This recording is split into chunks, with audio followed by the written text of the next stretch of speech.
Good afternoon, everybody. Thanks a lot for joining us. It might be good afternoon, might be good evening where you are, but we are here, guys. It is 2 hours to the game week lock, to the draft, to the lock for the game week. We are here again for the second week in a row for a Friday afternoon. It's myself, Quinny, and I'm joined by my co-pilot for the game week deadline stream, as always, the one, the only, Harry Trades. Harry, good to see you, my man. Thanks for joining us. Thank you for having me once again. I'm back in familiar territory. Back in the motherland, and I'm buzzing. I'm buzzing for this game week. Back in the bosom of Wales, the motherland. Yeah, the motherland, mate. I got my newly improved setup, lads, in the chat. If you think I've done a good job with the shirts behind me, please let me know, because I'm quite proud of it myself. Looking slick. I love it. Yeah, I'm not normally the best creatively when it comes to things like that, but I feel like I've outdone myself, Quinny. I really do. No, I agree. When you come on for the podcast, there's one definitely. I love the Harry Trades one above your head as well. I think that looks really slick, and the hangers are nice too. Oh, yeah, I appreciate it. That was last to come in. It wasn't actually there to start. I was just having the 2 rails, but I had a bit of feedback, and people were like, "Why don't you just put something, center type of thing?" And I was like, "All right, definitely need some shelves up here of some sort, maybe a light or whatever." But it's coming along. It's definitely coming along. Buzzing for it. And there's a bunch of people in live and loud with us already, Harry. There's a bunchies here already. I don't know how many of you have liked the stream, but like on arrival, guys, come on. Where's your manners? Yeah, so drop the likes. I haven't even liked. I just liked 17 likes. Let's go. Love it. But we've got a bunch of fist bumps to drop for a bunch of the heroes and legends joining us live. If you're watching this after we've been live, the stream should be time-stamped quite well, and you can get to the good bits that you're after. But fist bumps, one of the first ones in here, I think we had Liam King, good to see you, Mini-Me, Adam Bishop, Jonathan Gargi, Edward, Lee Whitehouse, one of the competition giveaway winners last week. Edward, good to see you, my man. Team Hold is in the house, good to see you guys here. Bunch of legends, along with Lloyd, Ian Sorare, Tom Carter, Hindo, Joe Ducey, Weasel Mount, Mikey Basson, Jay Blaze. Too many heroes and legends to catch us all. I think we might do it. But Spartan, Charlie Dunbar, Harry Trades, good to see you. Ross Irvin, Doleful TV, Rico Man, and Lairdino. Good to see you guys. And yeah, please do drop a like if you're watching this after we've been live as well. It just helps more people in the interweb find us and join in on the party. And guys, for me and Harry last week, the live chat was amazing. I don't think we caught too many breaking news on team selections and stuff like that. But this week, we're looking at the live chat in case any of that stuff does break and we can save our souls, SOS, before the game week actually closes. The only kind of little tidbit of details that I've picked up on the Twitter sphere, Harry, coming into the stream today is Mikey Trezor's broke a toenail and he might not make the game at the weekend. Did see that. Yeah, I did see that news. They said he wasn't, it's not 100% that he plays. So, yeah, if you want, if you've got alternatives, get them in, basically, is kind of the motto we go with, isn't it, around these parts. Totally. Have you caught anything yourself, Harry, on the lead up to the stream today? A little bit, yeah. I've been well aware of the Muric situation since he was, I thought he was ill actually last week, but it wasn't. Apparently it was minor knock, and then he didn't play midweek. He wasn't even in the squad, and I've just seen pictures of his training, so people are telling me I should play him. So yeah, there's a whole situation around that. I haven't even made my teams right now. I'm completely, I had made my team since the Muric situation. I'm having to rejiggle things, so maybe we can, the chat can help me with that later on the stream. But there's bits of news, but not a crazy amount. The Trezor news didn't really affect me, but yeah, definitely got my eye on the Muric news. Yeah, that was a big one for sure. And his backup goalkeeper, I think a lot of people picked him up. What's his name? Peacock or something? Peacock because Farrell, yeah. He's got a wee bit of international utility, So I think some people that got that handcuff are pretty buzzing right now, So definitely, always get the handcuff, Harry. The lesson of the story here. It is a big lesson, yeah. No, 100%. There is definitely merit in I was speaking to that with Nashi. I was speaking about that, last night with Nashi in terms of Tani's situation and the veteran Gambo Saka goalkeeper, and just covering myself basically and buying both. But yeah, I just funny Mikey threw in the chat. At what timestamp will Harry disappear from the stream today? We'll see. Should have timestamped that last week, shouldn't we? That was a funny one. The disappearance. Big time. I'm seeing a good wee mention here as well from Sam Ty, the football guy who joined us in London last week, saying, Quinny, don't forget to do your training teams this week. And I've already got them laid out. Oh, that's Harry's screen. But I've already got my training teams laid out. So I've done that job already before coming on the stream today. Because last week, man, I missed out on some mad XP. There's a bunch of these here, guys. I'll say it again. Please do like the stream. I don't think... Oh, I've got a wee notification, sorry. Oh, yeah, I do. I'm not planning on doing any offers, but I've got a feeling... Oh, SR Monkey. SR Monkey's donated a card, right? Shaley, as he's known in Scotland. Shay Adams. So, nice being limited to get you in for... What could I actually... So, if you want... So, we'll be giving this card away. Thank you very much, SR Monkey, by the way. Absolute hero. We met him in London as well. So yeah, Shay Adams will be given away in the stream today. Thanks very much, SR Monkey. And this is a great card to go into like the 240 semi-pro division. You can play in cap 220 with a good guy like this. L15 of 42 at the moment. To get involved in the giveaway, we just ask you to support the stream. The stream today is supported by this tweet here at Quinny3001 on Twitter. We just need you to go and give that some love. I'll be liking a retweet, and at the end of the stream we'll give away the Shay Adams. And you know, the community here on the channel is pretty great, so if we do get any more cards donated in, they'll all be given away in the same kind of manner. So if you want to be entered in to win the Shay Adams or anything else that gets donated through the stream, get involved in the tweet. Just means more people can come in, and yeah, we can have a good time and we can get set up for what should be, Harry, a massive game week on Sorare. Now, we don't have Celtic. We've already kind of buried the hatchet on that and lived with it. But elsewhere, you know, like with the Premier League on board, there's been tons of cards coming through the auctions, and we've had a few comments in the live chat already around pricing in the market and stuff. But part of what's going on there, of course, is we've had a mad flood in the market of availability.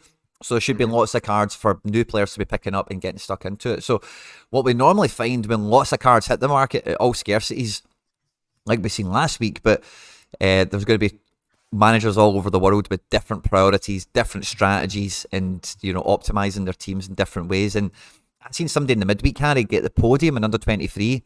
I'm surprised it wasn't you. You only had one card on the under 23 podium. Yeah, I saw somebody with in the D2, which is super rare. Someone had a Berardi, one card basically, and he was on the podium, which was like 56 points. He didn't even score very well.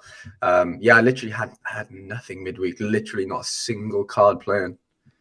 So I think with that, we will probably have, again, obviously we're not going to have anyone podium on one card, you know, but like with that kind of thing in mind, like there will be opportunities. Like when we were looking at the reward tiers, like on the End Product podcast this week, that went out on the channel yesterday, if anyone hasn't caught it yet, the amount of points to win a card varies wildly from All-Star to Kickoff to all the cap divisions and the different scarcities last week. And I think we'll see maybe even a shift in the opposite way around, maybe with some people trying to reverse engineer maybe where the best price pool is this week. So a lot of choices and a lot of decisions, Harry, for a lot of managers. Yeah, I saw in one of the Discords I'm in this morning, somebody just pointed out, I think it was there's been a decrease in entrance so far in the cap 270 rare. I think that was mainly due to like the crazy high scores that we saw last week. So there's only 2,500 players in that right now in cap 270 rare, and I think it was higher last week. I'm pretty sure was the situation. There's over 10,000 in cap 240 rare right now, which is pretty sure a lot higher than last week. So maybe you've seen the shift in, the cap 270 players have come down to cap 240, hoping to win the threshold and obviously kick on possibly for a card as well. I'm not sure. There's nearly 6,000 in cap 220. So everything seems to have shifted downwards, if that makes sense. It doesn't seem like they're aiming for that 270 as much. Maybe their team just fits into 240 this week. Like you don't know the actual reasoning behind it unless you probably ask them. But ultimately, the numbers in the 270s seem to be a lot lower from what I'm seeing. Big time. Yeah, so a lot of people trying to second guess each other and trying to work out what the best move is, and just seeing you having a look there. There's so many competitions to be entered now if you're unlimited. Ridiculous. There's so many. Ridiculous. 20,000 almost in All-Star. Obviously, you've got the semi-pro leagues, the pro leagues, which seem to be buffering out nearly 20,000 in the cap 220 limited, which makes sense obviously because you can use a common in that, right? Yeah, one common. So I can see why there's a very large amount of people in there. And then obviously a mirrored amount in cap 240 limited. Obviously less in 270, but still a very nice amount for limiteds. And then it's looking pretty healthy.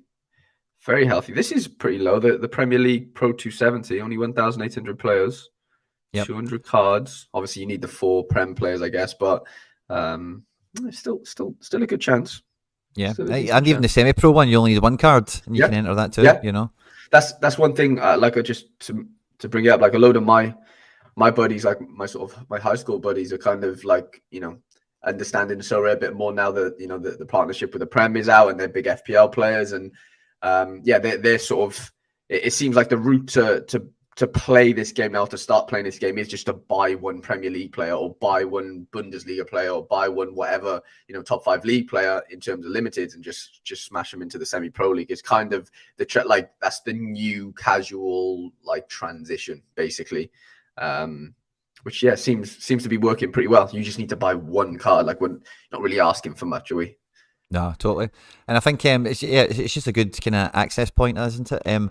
Laird is in the chat saying 200 rewards seems a bit low. I do kind of agree with that, but it's one of those ones as well where it feels low. And again, I was talking about this somewhere, but it feels low because of the amount of entrants. But the amount of entrants does not if there's 40,000 people entering these things, they can't. The Premier League is 20 teams with 25 players. It doesn't matter. Yeah. If 1 million people enter it, they can only give away Premier League cards. So there is a ceiling on that, There is, yeah. Maybe this someone said in the chat that it should be maybe 400 to 500. That, I don't know if the maths make sense. I can't work out how many limiters they have to sort of give out in that sense. But 200 does seem low across the board.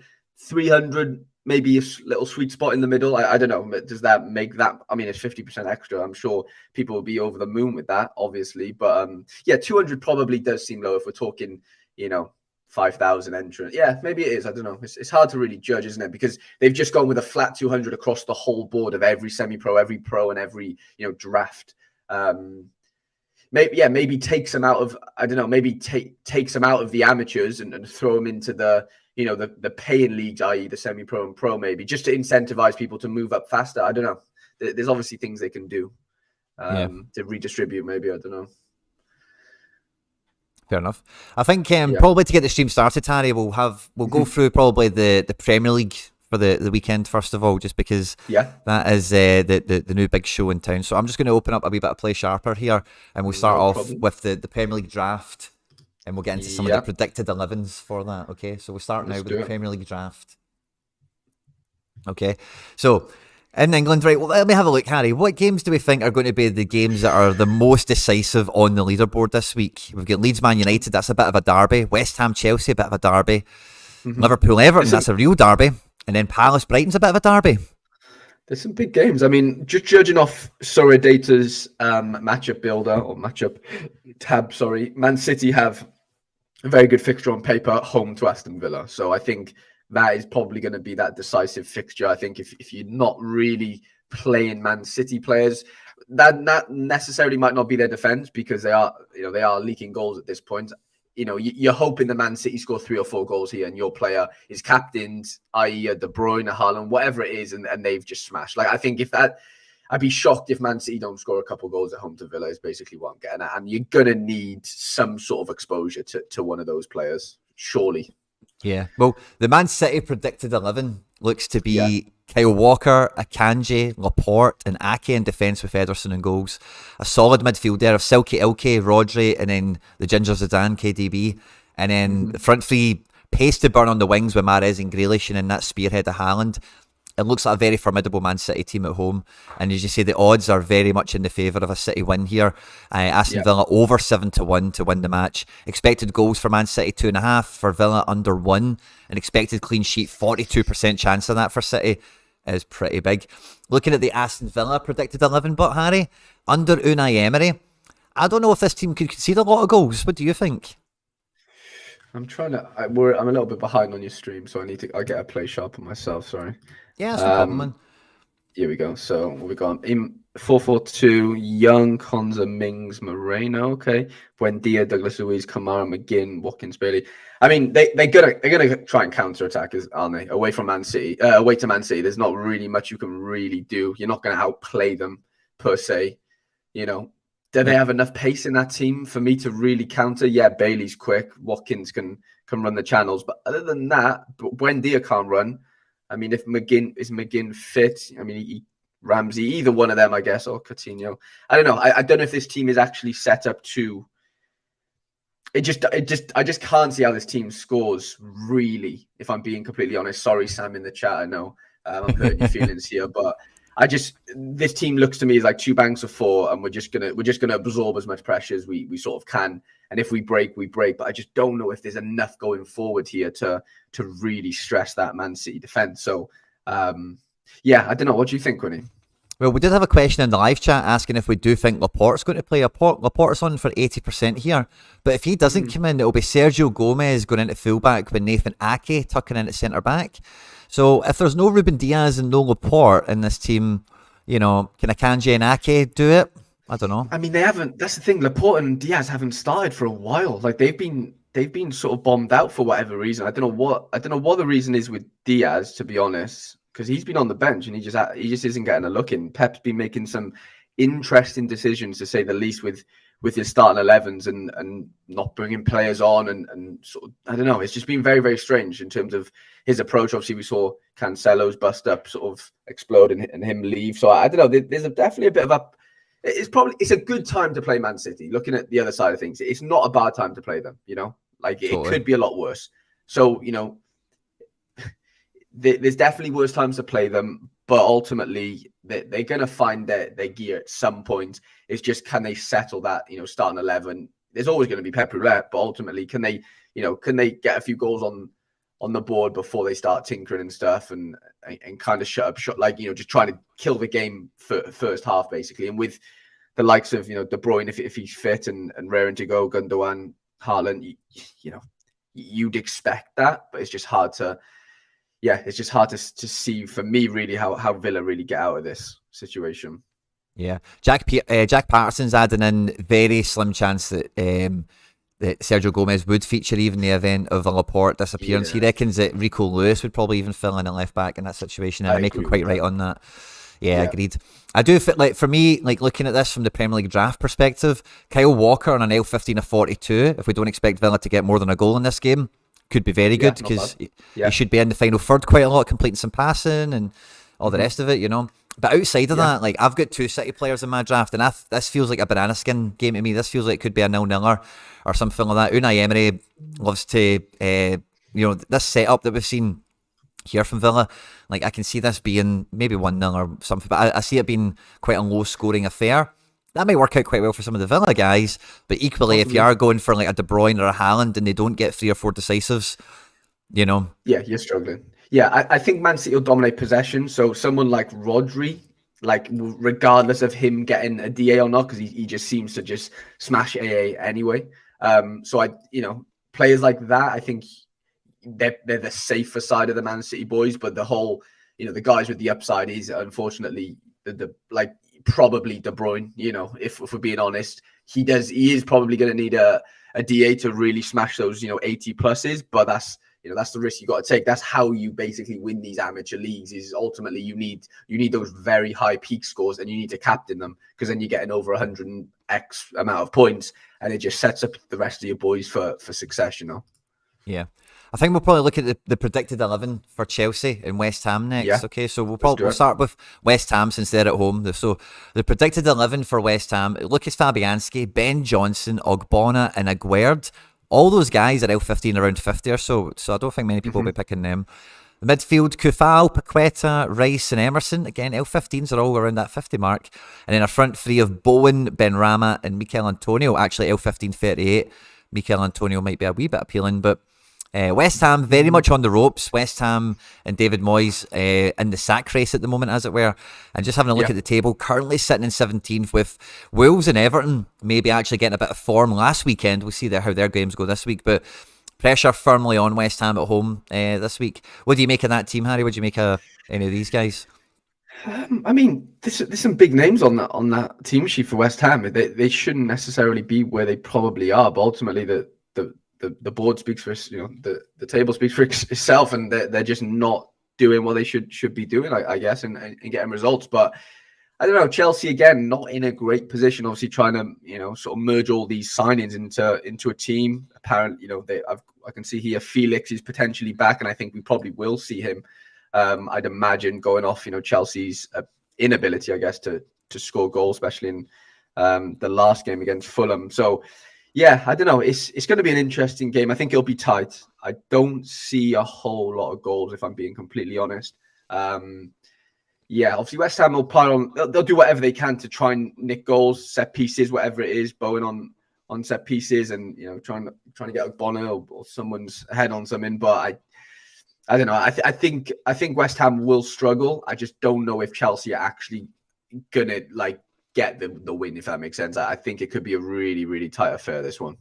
Totally. Well, the Chelsea predicted 11, like you've just said there, Harry, is Kepa Arrizabalaga. We're getting a lot of shouts that Reece James has slept on here. He's starting at right back, L1548.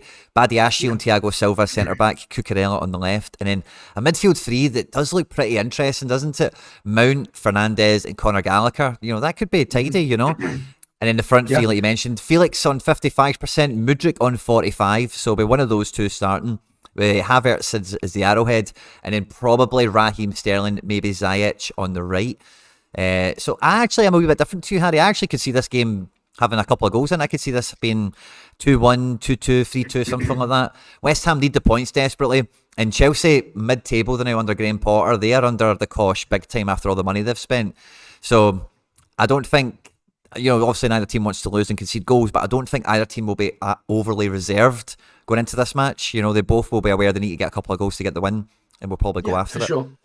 Yeah, that's the thing. Chelsea are under pressure to score goals because of all the money they've sort of spent. We're kind of expecting goals. So maybe there definitely is more pressure on them, of course, and West Ham being the, lesser team in that sense in terms of valuations and whatever. So, the pressure's off West Ham, even though they are at home. But I think Chelsea defensively, after watching them last game, there was, Fulham got in behind a couple of times. There's a few scares, but ultimately I think Badiashile and Silva looked great. I thought Cucurella had a really good game. And, James was just coming back from injury, so he only played 60 minutes and Cesar came on after that. But they looked pretty, they dominated the game. Yeah, they were at home, but ultimately they did look good. I don't know if they'll be able to look as good possession-wise away to West Ham. We'll definitely see. But, it is interesting. I get what you mean. I think it'll be tight, but if gun to my head, I think Chelsea do nick the win, very luckily. But, West Ham won't roll over for sure. I'm with you there. Now, Arsenal are the one making all the headlines. Arsenal predicted 11 at home to Brentford. Now, Brentford are a wee bit of a story this season as well, but Arsenal's predicted 11 looks to be Ramsdale, Ben White, Saliba, Gab Mag, and Zinchenko in defence. Again, L15s are all quite high across that whole defence there. Midfield of Odegaard, time to party with Thomas and Granit Xhaka. And then up front, Bukayo Saka, Eddie Nketiah, and Gab Martinelli. Really strong team from Arsenal. What do you? Yeah, they should run them over, eh? They should, but Brentford are no mugs. That's another London team. They'll be right up for it, Brentford. And yeah, don't get me wrong, very, very settled Arsenal team. Like I said, there's not many questions there. They are, if you look at the Sorare data lineup tab, they have a 68% probability. Win probability percentage. So, they found, the data suggests that, the chances are this Arsenal team probably, gets a clean sheet and probably wins the game. They have a 40% chance of scoring 3 goals or more. So that's, huge. Yeah, it is big. Not as big as Man City's. Man City's was 51%, but that's understandable. That, you'd like, Villa at home is probably a better fixture than Brentford at home right now. So yeah, no, interesting one. Probably, I can't not see Arsenal winning, but Brentford are resilient team. I've seen them turn over some big teams away from home. They're kind of sort of renowned for that now and again, especially with the pace they've got up front. We know Tony's absolutely deadly in the box. So any chance that Arsenal sort of give up to them, you don't be surprised if they tuck a couple of goals at home, because this Brentford team are just no mugs at all, sitting 9th in the table. I fancy a really competitive game. I think Arsenal win, but I don't see it being I don't think it's going to be a breeze, to be honest. Yeah, no, I'd agree with that for sure. And what was the other game that kind of jumped out to me? Oh, Leeds Man United. It's a bit of a slobber knocker, So we'll go through each of these teams one at a time, right? So the Leeds predicted 11. We've got Meslier in goals, L1542. If you think Man United are going to score less than 3, he could be a shout. Firpo in at left back with Koch, Wobber, and Ayling. A proper American midfield here of McKennie and Adams. The 3 supporting them is Somerville, Jack Harrison, and Noto. And then up front, Patrick Bamford. So kind of a strong Leeds team. I don't know who they're really missing, who you would add into this. Maybe what's his face, Brendan Aronson, but possibly, yeah. He came off the bench midweek, hit the post with a free kick. Yeah, you could probably put Brendan in that 10 instead of Harrison. I didn't know they were deploying Jack Harrison as a 10. I don't know if that's it's probably not a just the mistake, wrong way but around. Yeah. yeah, I don't know what way that would sort of work out. But yeah, obviously they played Man United midweek, so this is a back-to-back fixture. We kind of, not so much we know what's going to happen. Obviously, every football game is completely different, and Man U are home, of course. 2-2. Wilfred Gnotto was incredible. I don't know if you saw Gnotto's goal. Was I missed it. absolutely, oh my God, absolutely incredible. I think they paid like 3.8 million for him. It looks to be one of the bargains of the Premier League this season. But Leeds at home, they're going to want it. They've got legs. McKennie just come into the side. Obviously, new manager's gone. Sometimes for some reason it might not for the American boys in the team, but sometimes it just goes for you. You get a little uplift. I didn't think March was a bad manager in that sense, but results weren't looking great. So maybe there's just a breath of fresh air in a weird way. Maybe some pressure off some of the shoulders of the players. But I mean, they're at home. They're going to fancy themselves. But it is Man United. They are, they do have Bruno. They do have Rashford. There's a few players that can win games. Sancho's back as well. Sancho got a goal. He's back I in don't town. know why they're saying here he hasn't even got a chance of starting, which might be true. I think he is still coming back from injury, but he took his goal well. I thought Meslier should have done better though, even though it came through a few bodies. But regardless, tough game for Leeds, tough game for United. Again, I can't really split them, to be honest. I really can't. Well, I didn't catch the preview of this game midweek, I did miss it. But looking at this Man United team, I know Sabitzer started midweek. It looks like he'll retain his place in midfield. So the Man United predicted 11 would be De Gea, Diego Dallo, Rafa Varane, the Butcher Martinez, and Luke Shaw make up the defence.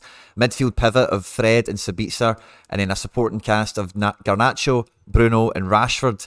Now, I did read this morning, actually, this is the other thing I caught, that Ten Hag is thinking about dropping Weghorst for this game. So Play Sharper has this at 65%, but from the report I read, Weghorst is 50%, and that's more on manager decision than any sort of fitness or whatever. So, I think they'll need legs. I think they'll need some legs away to Leeds, to be fair, to match them, because they are a very athletic team. I don't know if Big Woot is. I mean, he can run. I'm not saying he's not athletic. He's like 6'6", of course he is. But I don't know, just a bit more directiveness and just a bit more sort of power, I guess, up there. Not so much physicality. Same team as started midweek. Basically, this is if Weghorst does start. I don't know. I think it'll be really tight, really, really tight. Yeah, I'd agree. Just good to this opportunity, guys. We're actually up to 3 cards for the giveaway now. We've got a rare and 2 limiteds to give away. If you want to be entered in to win one of these cards by the end of the stream today, go to Twitter at Quinny3001, find this tweet and give it some love, a like and a retweet, and we'll be pulling the winners out. There's only 27 retweets on that, so for 3 cards, that's a pretty good giveaway ratio. Get involved in that, get your name entered, and by the end of the stream, we'll be giving them away. There's a rare and 2 limiteds that we'll be giving away at the end of the stream. Quinny3001 on Twitter. And obviously, if you're in watching this live now, Harry, there's over 100 people here now. Make sure, if you're having a bit of fun with us today and you're getting your team sorted with us this afternoon, you drop a wee like on the stream and we get that pushed up as well. So more people on the interweb can find us and we can pick better teams and we can win more cards. All the good stuff, Not too much left to do in the Premier League, Harry, but there is a few big fixtures that we caught in that kind of opening salvo. The next one I'll probably take us to is the Merseyside Derby, because it's probably the headline fixture outside of Man United Leeds.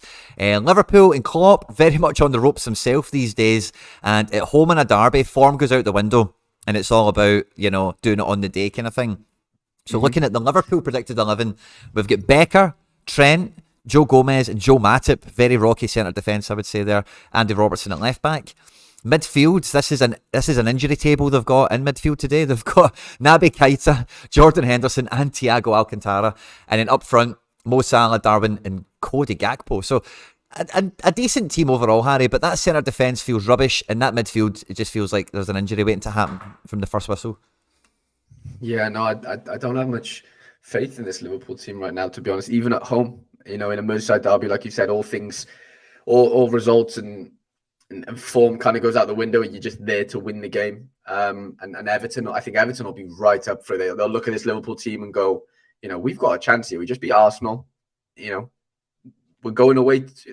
Obviously, there's pressure on them. They need to stay up, and they're in a bad position. But ultimately, nobody really expects them to win. But it would be incredible if they did. And I think, I think I just don't. Dyche is going to set them up to probably counter-attack, I imagine. Absorb pressure, and they do have they do have legs in this team, especially in midfield. It's a very athletic midfield. Comparing that to Liverpool's, I'd be worried a little bit if I was Liverpool's midfield. I can see him getting overran here big time. I would agree with you. So yeah, we've actually got guys in the chat as well, Harry, saying that Thiago hasn't made training all week either. So if Thiago gets taken out of this midfield, it's either going to be Bajcetic that comes in or Harvey Elliott, which doesn't really add to the problem you're talking about there, Not really, no. I mean, yeah, Thiago's the least athletic out of the three anyway, so kind of... and then Elliott's not that athletic either. So I don't know. All good players on the ball and stuff. I just worry that if they don't dominate possession, Liverpool... if Everton start sort of overrunning them in midfield, I think there could be problems for this team. And like you said, the defense doesn't look, it's definitely not Liverpool's best back four, is it? On paper, obviously, fullbacks are, the usuals, but in sort of centre defense, Matip's been shaky recently. I don't love Gomez at all. So there could be some goals in this for Everton if they pick their chances correctly. Yeah. So the Everton predicted 11 is Pickford in goals, Mykolenko in left back, Cody, Tarkowski centre back, Coleman at right back. But it's that midfield three that I think Liverpool just wish they could probably buy right now and put into their own team. Onana, Idrissa Gana Gueye, big time Onana, Yaya Toure regen, and Abdoulaye Doucouré. Now this says it's going to be a front three, Harry, but I think we both know Dwight McNeil's going to be a wing, a left mid, and Iwobi's probably going to be like mid as well, and that 4-5-1 kind of shape. Yeah, it's an interesting one, isn't it? It will probably go into a 4-5-1, but maybe in attack, it will be McNeil might try and get into the pockets a little bit more than like staying out wide. McNeil maybe not, because he does like sort of hugging that touchline, but I guess it will be likes playing in those half positions and coming off the wing and going into those like 10 rolls and in between the lines and stuff. So I think it's interesting. I mean, judging off this is no Damari Gray in this team, who I think's been excellent for Everton in spells this year. So maybe off the bench he can conjure up some magic and maybe win the game for Everton. Well, Amadou Onana, Yaya Toure regen, we've already mentioned here in the Everton predicted 11, his L15 is 50. And the AA he could catch in a game like this for interceptions and tackles and duels won and stuff could be mad. And then if he did get a decisive to boot, he could be the differential of the week, Definitely. We said it last week with Tarkowski. We said Tarkowski could be good under Dyche at Everton. Might be Onana's turn this week for the differential players that were. And if we're judging, off last game in terms of how the goal went in, obviously Dwight McNeil assist, I mentioned him on Looking Up with Lid. If Everton can get their set pieces right, Dwight McNeil could get a load of attempted assists, a load of penalty area entrance, and all that good stuff, and hopefully, obviously, an assist if the set pieces go well enough. There's only a couple of teams to open up for predicted 11s, Harry, that we've not looked at. Okay, so we'll just kind of run through the last couple, just so everyone joining the stream can see the full Premier League predicted 11s. Somebody's asking in the chat how to join the giveaway. If you want to join the giveaway for the stream today, we're giving away 2 limiteds and a rare, donated by the wonderful community we've got in the live chat. If you want to be entered into that, just go and support the tweet here at 23,000. We're on Twitter. Drop a retweet and we'll do a retweet picker. But if you could do me a wee favour while you're there, drop a wee like, leave a nice wee comment telling everyone how much fun you're having and how great the info is that we're getting to use. But probably so we'll just kind of run through the predicted 11s for the last couple of teams in the Premier League, and then we'll move on to the next division, right? But Crystal Palace Brighton is a derby, people tell me, even though they're like a million miles away or whatever. But anyway, the predicted 11 for Palace, we've got Guaita in goals, Klein, Richards, Gueye and Mitchell make up defence. Quite a strong team there. In midfield, Cheikh Doucouré and Jeffrey Schlupp. And then the supporting cast for attack is Ayew, Olise and Eze, with odds on Edward looking to start up front. Maybe it's Mateta. People were trolling me on the stream the other day, saying that odds on wouldn't start, but I think he will. The Brighton predicted 11, I'll just do a sign and I'll get your thoughts on this game. But Robert Sanchez in goals, Estupiñán and Tariq Lamptey. 2 very good L15 fullbacks. Tariq Lamptey on 28 now. He'll be in the draft as a 40-pointer. Veltman and Dunk make up centre-backs. And then we've got McAllister, Casiedo in the engine room. The support and attack cast of Caro Matoma, Pascal Gross and Solly March, with Danny Welbeck being the arrowhead forward up front. should be a good derby. XG on this looks to make it about a 1.5 each game. So it might be 1-1, might be 2-2. It's kind of what the bookies are thinking. Anything in this game for you, Harry?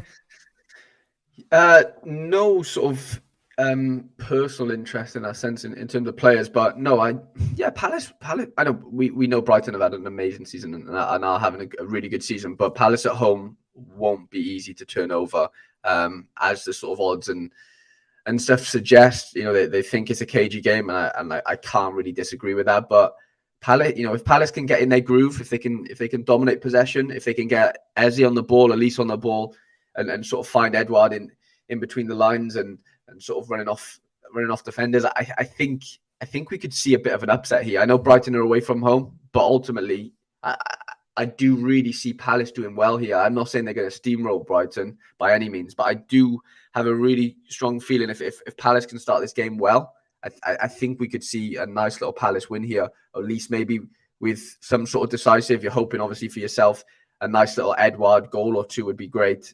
Eze as well, if he can get in between the lines and create some dangerous chances. But don't get me wrong, I like the Brighton team. I do like it.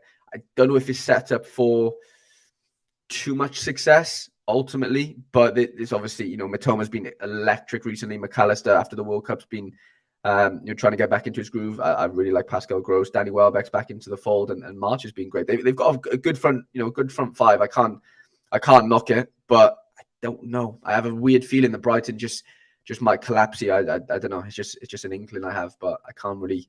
There's no numbers to back that up, but I just have a funny feeling. Yeah. I hope it's a good one. I'm going to be tuning into it, and hopefully we see that unique Edouard do some damage this game week. We've got Leicester Spurs at the top here. I don't think Antonio Conte will be back yet. I think he had some surgery and stuff last week. But the Leicester City predicted 11 looks to be Danny Ward, Castagna, Amarte, Wout Faes, Victor Christensen in at left back. And then in the engine room, Dewsbury Hall with Tielemans, the support and attack cast of Tete, Maddison and Barnes, with Iheanacho being the arrowhead, as it were. And then Spurs, very much the same team as last week. Fraser Forster coming in. This guy had a super rare auction, Harry, I was going to try and get for bugger all. And then Hugo Lloris has been ruled out for 5 to 6 weeks. I don't know if the auction's closed yet, but it definitely didn't go for bugger all now. But Fraser Forster will be in goals. Very typical. A back three of Ben Davis, Eric Dyer and Davison Sanchez. That's a triple D defence there of Davis, Dyer and Davison there. So that's fun. Perisic, Højbjerg, Bentancur and Pedro Porro in for a debut, it looks like. And then that attacking three of Kane, Son and Kulusevski looks pretty formidable as well. Both teams kind of not really doing what they want. I know Tottenham are in 5th at the moment, but winning against Man City the weekend, great result for them. Kind of changes the complexion on recent form, but I think Tottenham will definitely be looking to try and break into that top 4 over the next couple of fixtures. And Leicester around that mid-table, Brendan Rodgers couldn't get off the foot of the table at the beginning of the season. He's been under a lot of pressure to get results. It feels like Tete's come in and been a bit of a fresh air, but overall, none of these teams look to be. I like the front line here for Tottenham, but with Porro making a debut, we know how shaky Dyer can be. Ben Davis, as you know, Harry, up close and personal, he's past his best at this point. You would probably argue, still good, And Davison Sanchez and Fraser Forster quite untested this season. I don't think Davison's played that much. No, he's not. So no, he hasn't. Well, yeah, Ramiro's out suspended, which is a warrior last game against Man City. Obviously, you watched the game yourself live. I don't know. Weird fixture. Leicester have been scoring goals. Leicester have been conceding goals. Very interesting when Tete's come in as a new signing, scored on his debut.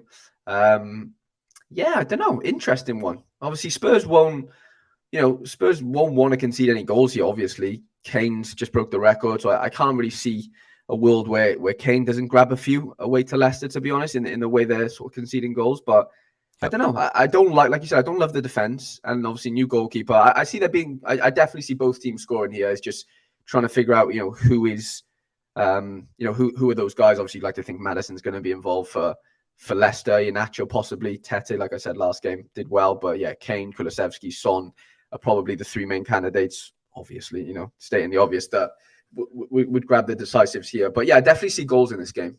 Definitely. Big time. A game I see goals in for sure is Bournemouth at home to Newcastle. So the Bournemouth predicted 11. They look to have Neto in goals, Adam Smith, Mepham, Sinise and Zamura in defence. Ouattara, Billing, Jefferson Lerma, and Jaden Anthony make up midfield, with Hamed Traore supporting Antoine Semenyo in attack. The Newcastle team, but is where I expect the goals to come in this fixture. They're not going to be conceding any. That defence has been rock solid. Pope, Byrne, Botman, Shart, and Trippier ever present. But this midfielder, Joe Linton, Willock, and Longstaff can definitely win the ball and create enough chances for a front three, including ASM. Alan Saint-Maximin looks to be back in the house. Miguel Almiron and Callum Wilson. Looks like Anthony Gordon and Alexander Isak are available for this fixture, but probably won't start. But Newcastle sitting in third, playing bottom 5 team. XG firmly in Newcastle's favour. The odds firmly in Newcastle's favour. Is there any L15 cheat codes you see in this? ASM at 32 points. Would you be taking him? Possibly, yeah. I think he could scare a few defenders. Away to Bournemouth for sure. Adam Smith, who I don't mind as a player actually, but yeah, if Maxime's on his, on his game, I think this could be a tough old game for the Bournemouth defense for sure. Lots of pace in that Newcastle team. Wilson, Almiron, Joe Linton can run, Willock can run, Longstaff has got legs as well. Yeah, this is a really interesting team for Bournemouth to play against. This is going to be a tough day at the office, I think. I'd agree. We've actually got a wee bit of breaking news from the live chat as well. Someone said that Graham Potter has came out in the press conferences today and said that Raheem Sterling is doubtful for tomorrow. So if you had any involvement in a Sterling card, I would probably look to just trade your way out of that for this week, because if he's doubtful, it's a headache you don't want to be associated with, I think. And I think the only other game we've got to open up is Southampton. Oh, we've got Fulham and Forest. We'll run through this. So Fulham Predicted 11 and Nottingham Forest Predicted 11 quite quickly. Bernd Leno, Tenny Kete, Issa Diop, Tim Ream and Anthony Johnson look to be the defence for Fulham. In midfield they're going to have Harrison Reed and Palfinha supporting the midfield attack of Willian, Andres Pereira and Bobby de Cordova Reed. And then up front is Mitrovic.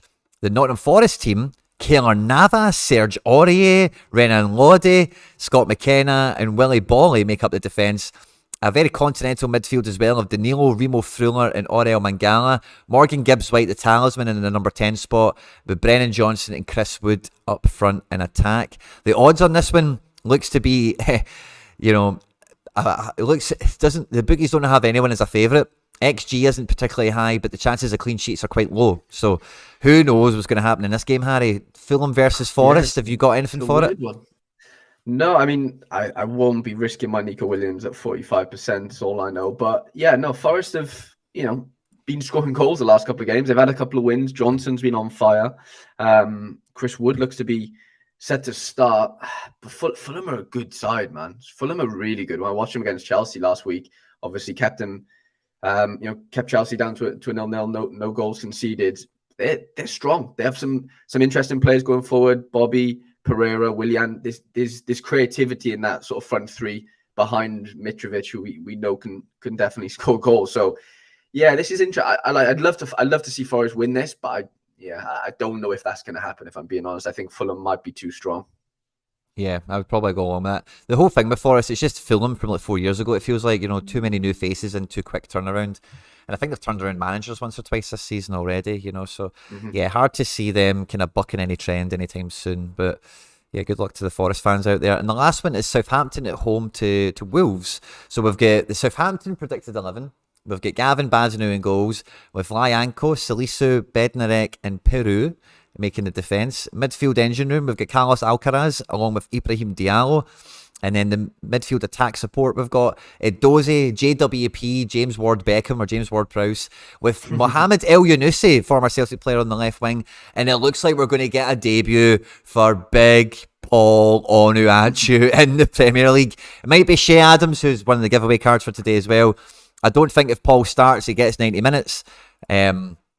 So yeah, between both those strikers, it could be a good day for Southampton in attack. But they are playing a Wolves team under Lopetegui who have kind of arrested a poor defensive form and they're starting to maybe now look like a bit of a team. Currently in second bottom. The Wolves Predicted 11 looks to be Jose Sa, Nelson Semedo, Craig Dawson, Max Kilman and Ryan Aït-Nouri. In midfield, this is where it looks formidable for me for Wolves. Matheus Nunes, Mario Lemina and Ruben Neves. And then an attacking three of Pablo Sarabia, Adama Traore with Matheus Cunha, my man. Look to be the arrowhead up there as well. So this looks like a goals galore game to me, Harry. This looks like a 2 each, a 3 each, something like that. Yeah, this game's vital, isn't it, for both teams sitting in 19th and 20th in the league. This is massive, massive game for both teams.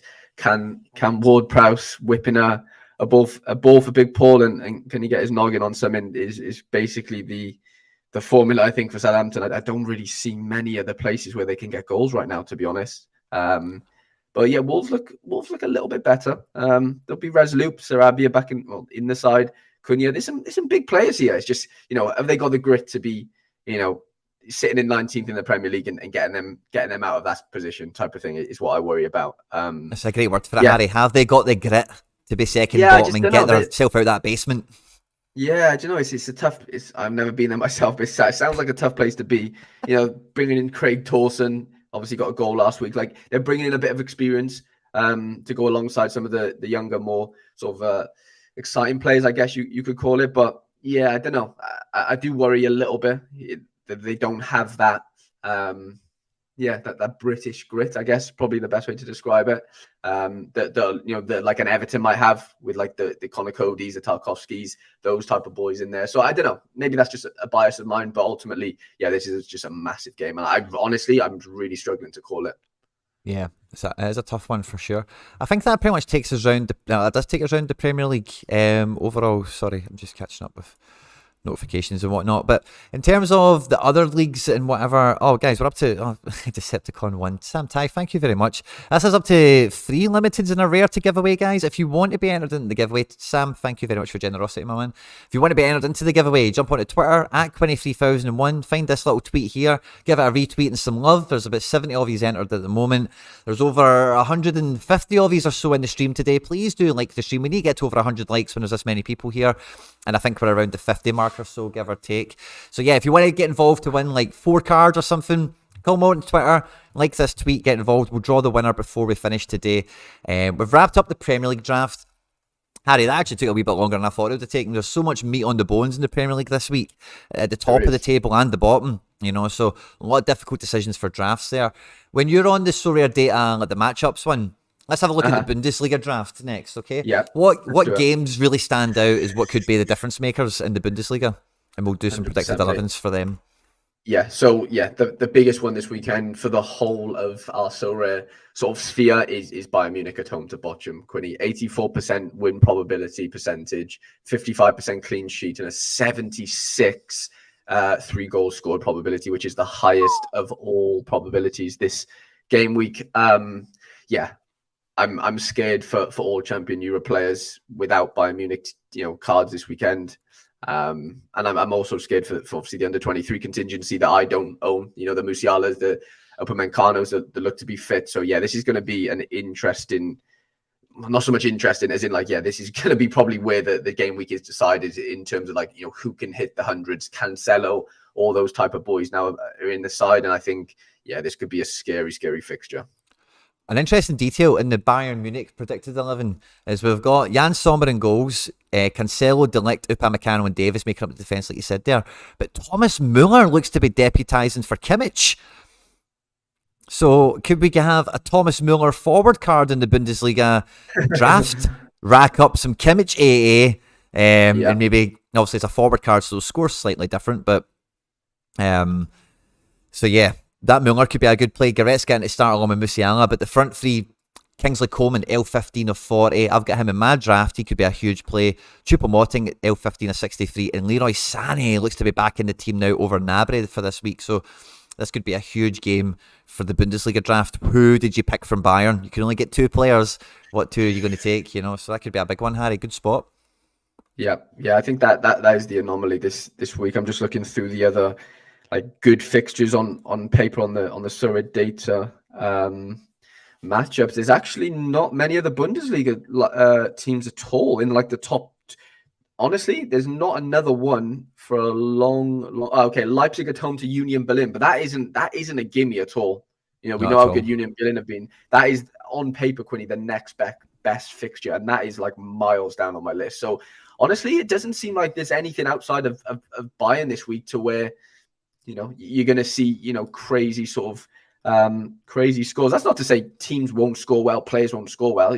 Dortmund away to Werder Bremen is probably a good fixture, isn't it? If we're being honest, just using using your brain. I think that'll be a high scoring game because having watched a wee bit of Bremen recently and watched Dortmund over the last couple of years, like Bremen just counter attack with this guy Duction Fulkerg is like a double battering ram. And when Dortmund go to attack, I can see Bremen breaking on them and getting a few goals. This could be, I wouldn't be taking Dortmund clean sheets this week. I'd be avoiding that. But it could be. Well, that's all costs every week. Yes, exactly. But the other game in the Bundesliga I would probably throw out there, if none of them are jumping out statistically as being too attractive, is Hoffenheim Leverkusen. Because again, this game just has goals written all over it. Smells of goals. Yeah, big time, man. So the predicted 11 for Hoffenheim: Ballman, John Brooks looks to be making a debut, Ozan Kabak and Kevin Voigt. It's a really strong back three, by the way. Bebu, Geiger, Delaney and Angelino making up the midfield four there with Baumgartner. And then up front, Kasper Dolberg, a wee bit of a forgotten name to some, along with Andre Kramaric, who's on an L15 of 42, pretty appealing for a set-piece penalty taker. And then for the Leverkusen team, Hradecki in goals, Tapsoba, Ta and Hinchape make up a back three. And the shape that they reckon Xabi Alonso's going to go for is Frimpong and Adley in the wing-back roles, with Palacios, Andrich and Wirtz in the engine room, with Holzik and Diaby in attack. I'm not too sure. It's probably not too far off the team that will play, but in terms of actual formation, I'm not too sure this is exactly how the chips will fall, but we're being pedantic at this point. But across both of these teams, lots of guys that are decisive capable. Harry, have you got any of them in your draft? In my draft, good question. I don't. No, I've somehow avoided all Leverkusen and yeah, I've got nobody in this little predicted, or both predicted 11s, I guess. But yeah, interesting with the Leverkusen situation. Obviously, Wirtz was on the bench last week, which threw off lots of managers. Threw me off big time. Yeah, threw everyone off. I think we all expected Wirtz to come sort of straight back in. Interesting. I don't know. Leverkusen away from home always seem to do well. They always seem to score goals. They always seem to concede goals. Like you said, this game does have goals written all over it. Can Angelino get a couple of decisives? Kabak's like chipped in with goals this season as well. Could be an interesting one. Dennis Geiger's an old Football Index favorite of mine. Used to take set pieces and stuff. So he's not a bad shout, I guess. L15 at 44, which is pretty low. If you fancy him to play, but yeah, no, interesting game. Like we said, definitely goals in that. Nice. I'm seeing Hendo's getting a message to me about Struben might be coming to the Prem in the summer, so that'll be good fun. There's 140, 150 this year or so, guys. Get the likes up. We need to break that 100 like mark. Hendo's also adding in that Kaminsky at Blackburn looks to be out. He was a coin toss before, so if you have a Kaminsky goalkeeper, you're not going to be using him this week. And Atri Gosh has come in with a good one here. Kevin Voigt for Hoffenheim isn't ready for this week yet, so it should be Insoki that plays at left centre-back. So interesting detail there for anyone. We'll probably move on next to the La Liga draft, Harry. In La Liga, do any of these games stand out on Sorare data as being good fixtures to target for the draft? Just having a little look through now. I mean, nothing in like the top 15. Now, there's no Real Madrid, so we're missing a power team in here. Yeah, no Real Madrid. Other than that, though, Quinny, we've got Levante, they're in League 2, aren't they? They're not even in League 1. Yeah, okay. You know what? Barcelona on paper is the best fixture, but ultimately they're away to Villarreal, which isn't really, like, anyone who knows a little bit about La Liga, it probably isn't the best fixture in the world, but ultimately that is apparently on paper the best La Liga fixture in terms of matchup. 52% win probability. Is that clean sheet or win probability? Yeah, win probability. Other than that, there's no La Liga team with a better win probability, which I guess makes sense. With Real Madrid not playing, even though Barca are away from home. So maybe we could dive into those predicted 11s. But yeah, other than that, Quinny, honestly, there's nothing else that stands out in La Liga. Yeah, it's a very tight set of fixtures this week. To do the Barcelona predicted 11, we've got Ter Stegen in goals, Koundé, Araujo, Christensen, and Balde looks to come in for Alba and left back here. They reckon Kessie's going to play. I would probably go against that, to be honest with you. I think so. We're going to have De Jong, Pedri, and Kessie looks to be on to start. I think it's going to be Gavi in here, and then we'll have Lewandowski, Ferran, and Gavi up front. But I think it'll be Rafinha, Ferran, and Lewandowski being in the front line. I don't see Kessie starting over Rafinha or Ferran for that matter, and Gavi can play midfield. So, me personally, that's what I would add to that. Well, yeah, it's been interesting because they have been deploying Gavi on that sort of wing recently, which is and he like sort of tucks in as well and sort of helps out in midfield as well. Rafinha's been great. Honestly, I don't see that front three changing. Honestly, I do think Gavi will play there. I don't know if Kessie plays, but the only Kessie, alternative yeah, I don't know. But then I don't know. Kessie looked good last game. Actually, he did, because I think Busquets got injured, and he came straight on for him or something like that. And yeah, he set up one of the goals. He looked pretty sharp, to be fair. So I don't know. Maybe Xavi's willing to give him a little chance in there. But yeah, looks at a strong Barca team. big time. Villarreal have been a little bit dodgy recently. I don't know. Not flying as high as you'd think after losing Unai Emery, of course, and then definitely not. But they have pace. They have, they have players who can stretch defenses. Pino, Chikazawa, Moreno. Obviously, we know quality in front of goal, and the goat that is Danny Parejo. There's some obviously some world class players in here. On their day, it's just can they sort of bring it together against Barca? Can they absorb the pressure, and can they match them? Basically, is the issue. But Barca are looking like they're really getting into groove right now. We've had some guys asking for Acuna news, so we'll have a look at Sevilla at home to Mallorca. Mallorca also beaten Real Madrid last week. Do not write off Mallorca at home. But Sevilla, the Sevilla Predicted XI looks to be Bono, Montiel, Loic Bade, Gudelj and Acuna in his defence. The midfield and the attack looks pretty formidable, actually. Fernando, Rakitic and Jordan in the engine room. And then on the wide areas pressing, we've got Oliver Torres and Lucas Ocampos with Ennaceri in as the arrowhead. Now, Mallorca will bank in. You can see here it's a 5-4-1 is what they're going to be playing. Rakovic in goals, Maffeo, Ludwig Augustinsson from Villa. He's got a card here now. Kang In Lee, the wonder kid, looks to be playing. Muriki's been scoring goals. Baba, Clement Grenier, some okay players there as well. But could be a good game for Sevilla cards. They're also trying to get themselves out of the relegation zone under Sampaoli. And yeah, it's maybe not a great win percentage because Mallorca have got good form at the moment. But I would fancy Sevilla to have a good game here. You would, yeah. But Mallorca just beat Real Madrid at home, which was a massive result for them. Yep. I don't know. I think their confidence is going to be high. Sevilla are no world beaters, but yeah, they are at home. The advantage is with them. But yeah, I don't know. I don't see Mallorca rolling over unless Sevilla score early and then Mallorca's heads could drop a little bit. Then I can see there might be some sort of steamrolling situation where it could be a 2-3-0. But if Mallorca can keep it tight, I wouldn't be surprised if this sort of ends 0-0, 1-1. Sure. Yeah, I think it could be tight, to be honest, depending on if Sevilla can break the deadlock quite early. Yeah.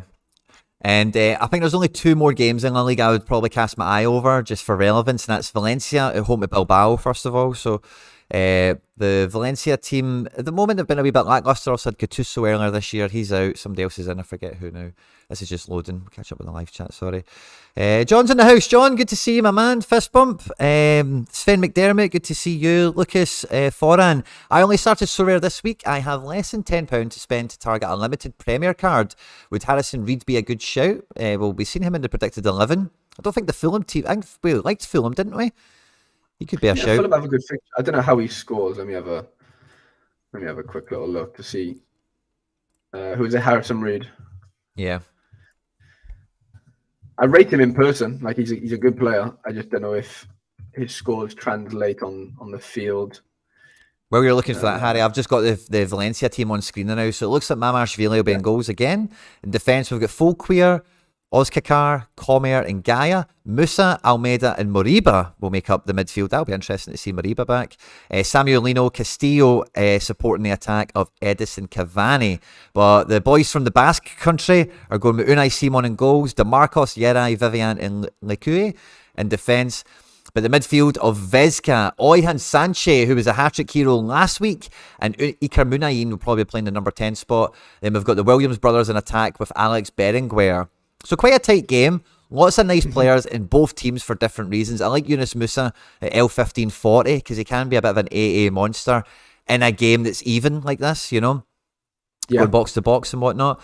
But Oyhan Sanche bagging a hat-trick last week, who's L1548. I think it's a great midfielder shot. Even the Athletic forwards at L15, 41, 44 and 40 each respectively. They could be decent options if one of them, if whoever you pick, gets a decisive, because it will be quite a tight game. and there's good AA potential. That's the whole point of me kind of saying that. And then the other game, Harry, in La Liga, before we move away from Spain and go somewhere else, it would be Celta Vigo at home to Atleti. So Celta Vigo, as most people out there will know, I'm a big fan of. I've just picked up a Gabri Vega super rare this week, so I'll show you that later if you care.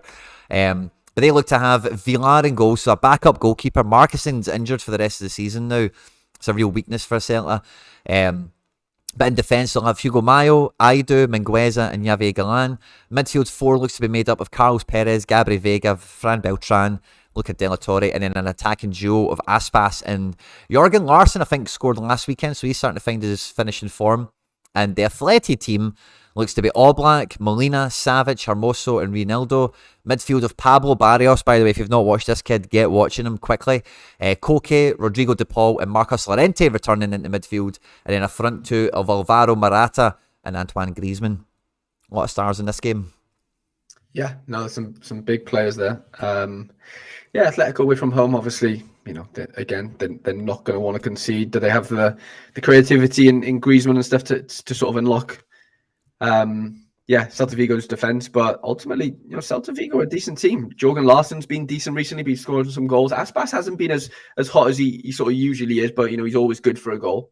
De La Torre's a really good US international that I'm really impressed with just as a player, like just from watching him. In the Eredivisie, some big players here.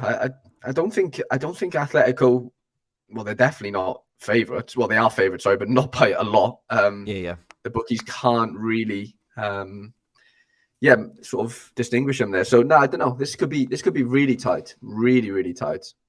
Yeah, I think that'll be good for all black holders. So maybe I think Celta Vigo will definitely, with two up front, you're hoping that there's going to be shots to be had, and just hopefully they just don't go in, obviously. But for all black holders, of course. But yeah, no, I think it'll be definitely a cagey game, but I definitely think there'll be chances. Yeah. So we've only got 2 countries left to kind of touch on, Harry, over the next kind of 20, 30 minutes or so at the most, to cover the main drafts. And then we'll get into some of the good stuff like prize pools and some of the other teams that are going. Let's have a look at, let's just say Italy, Harry. When you're looking at the game week matchups, is there anything in Serie A that we should be targeting, avoiding? Anything jump out to you, mate? In what league? Sorry, Quinn, I missed. Serie A, I beg your pardon. No, you're fine. There's a massive home fixture for Napoli. At home to Cremonese. 81% win probability, 56% clean sheet, and 56% goals. 3 goals scored or more. So yeah, this could be a steamroller. I'm just dreading the Kvashvili Osimhen link-up play that is just haunting me right now in under 23s. Never mind, elsewhere when Merit's probably going to get a clean sheet in Champions Europe and Di Lorenzo's going to score 100 with an assist. I can just see it all now. It's just too easy to predict this one. Right in the high top of the league. And like you say, Cravadonna and Osimhen are in the form of their life at the moment. And I think when it comes to the Serie A draft, me and John were talking about this on his podcast that went out this morning, but there's no Roma and there's no Inter, so you are kind of tied with the optimal picks. Napoli, far and away the best team to be backing, but you can only get 2 in per team. So do you take the defence? Do you take the attack? There's a lot of kind of conundrums going on there. Cremonese, just have a quick look at their team. Nothing going on there. I don't think there's anyone even worth mentioning. Let's just ignore them. But yeah, it should be an absolute roasting from Napoli. 3, 4, 5 goals in the game, you would expect. Yeah, 100%. Other than that, we've got Inter away to Sampdoria, who are obviously really struggling this season. Inter have been, picking up some good results. Obviously away from home, but still, the odds are definitely in their favour. That is the next best Italian sort of matchup of this weekend, if we want to go over there. What was that game? Sorry, I was just reading a comment from the chat. You're fine. Inter Milan away to Sampdoria. So the only problem we've got with this game when it comes to the draft is we don't have Inter Milan cards. But if you have actual Inter Milan cards, then this will be a good one for you. And again, like I was saying to John on his podcast, with these Inter and Roma players that we don't have access to for the draft, we do have limited cards of them. So if you wanted to use one or two of them one of them as a differential, playing in the semi-pro division with an Inter Limited or a Roma Limited could be a huge differential coming into this game week if you're after some Serie A joy, as it were. Sorry. Check if there's anything. Sorry if I'm just looking if there's anything else in terms of Serie A that's jumping out. No, there's nothing in like the top. There's not, to be honest. We'll have a look at the There's AC not. Milan team because I know there's a lot of people Yeah, asking about that in the chat. So we've got AC Milan yeah, at that home at one's Torino. So that one's the interesting. AC Milan Milan in predicted 11 is Tatarasanu, Tiao, Kjaer, and Kalulu in defence. The midfield then is Salamakers, Krunic, Tonali, Tio Hernandez back, and then Brahim Diaz, Rafael supporting Olivier Giroud. Sorry, Harry, on you go. No, you're fine. I was just thinking, like, Milan are in a weird position right now. Like, Liao was dropped last week. Like, there's been a lot of interchange in their team, obviously trying to tinker with things. I think the big miss has been Tomori from that back three or back five, whatever you want to call it. Milan are on the Milan of sort of 5 games ago or whenever it was. Or definitely not last season as well. So, yeah, I don't know. Obviously, they're still second. They're not in a bad position, but yeah, I don't know. They seem to be disjointed right now in terms of personnel and sort of discovering what their sort of best 11 is and who they can sort of rely on. Yeah.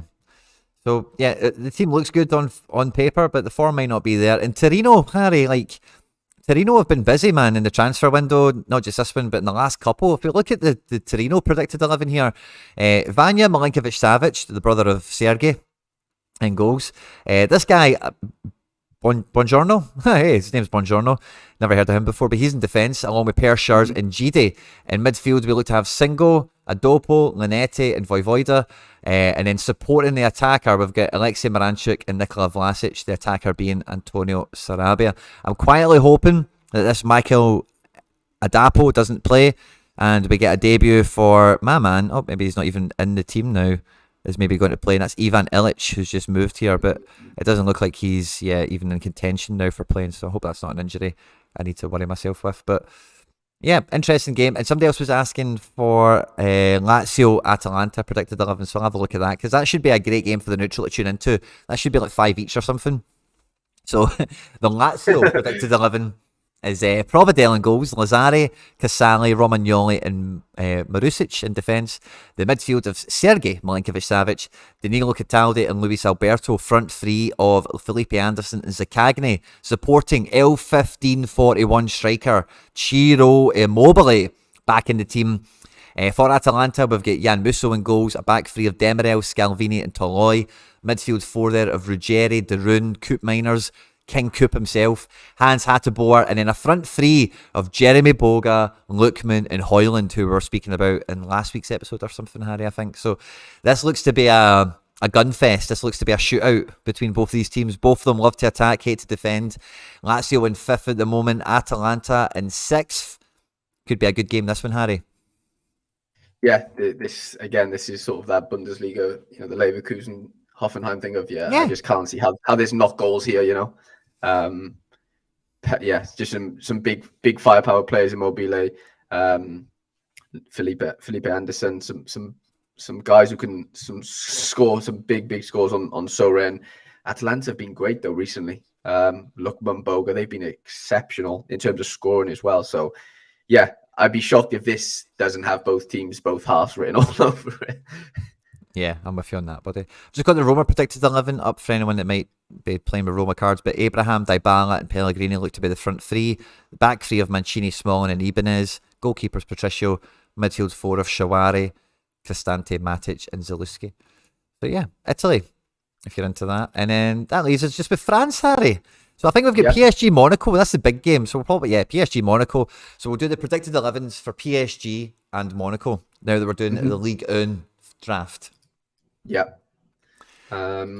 This will be a tough game. Tough game for PSG after coming off a loss in midweek against Marseille in the cup. This will be, they'll need to bounce back here big time. Yeah, so it looks like they'll go Donnarumma in goals, won't surprise many. Nuno Mendes and Juan Bernat in fullback, with Sergio Ramos and Marquinhos in centre defence. Now, this midfield has changed again, Harry. Last week, we had Soler, we had Renato Sanchez in it. Renato Sanchez is injured, Soler's dropped. Fabian Ruiz and Vitinha keep their place. Danilo Pereira comes in, and Verratti returns as well. And it looks like it's going to be a front two of Neymar and Hugo Ekitike. So no Neymar, no Messi, I beg your pardon, no Mbappe this game week from the looks of it. Do you think that PSG team is going to be strong enough?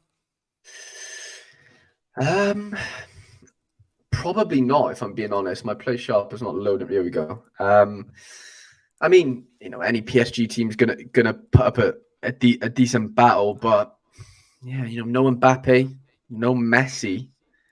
I don't know. I don't know. It didn't seem like to me that this has enough to really steamroll a Monaco side who are good and can score goals and are physical and have a lot of quality. So yeah, I'd be worried. I'd be worried if I'm PSG right now, to be honest.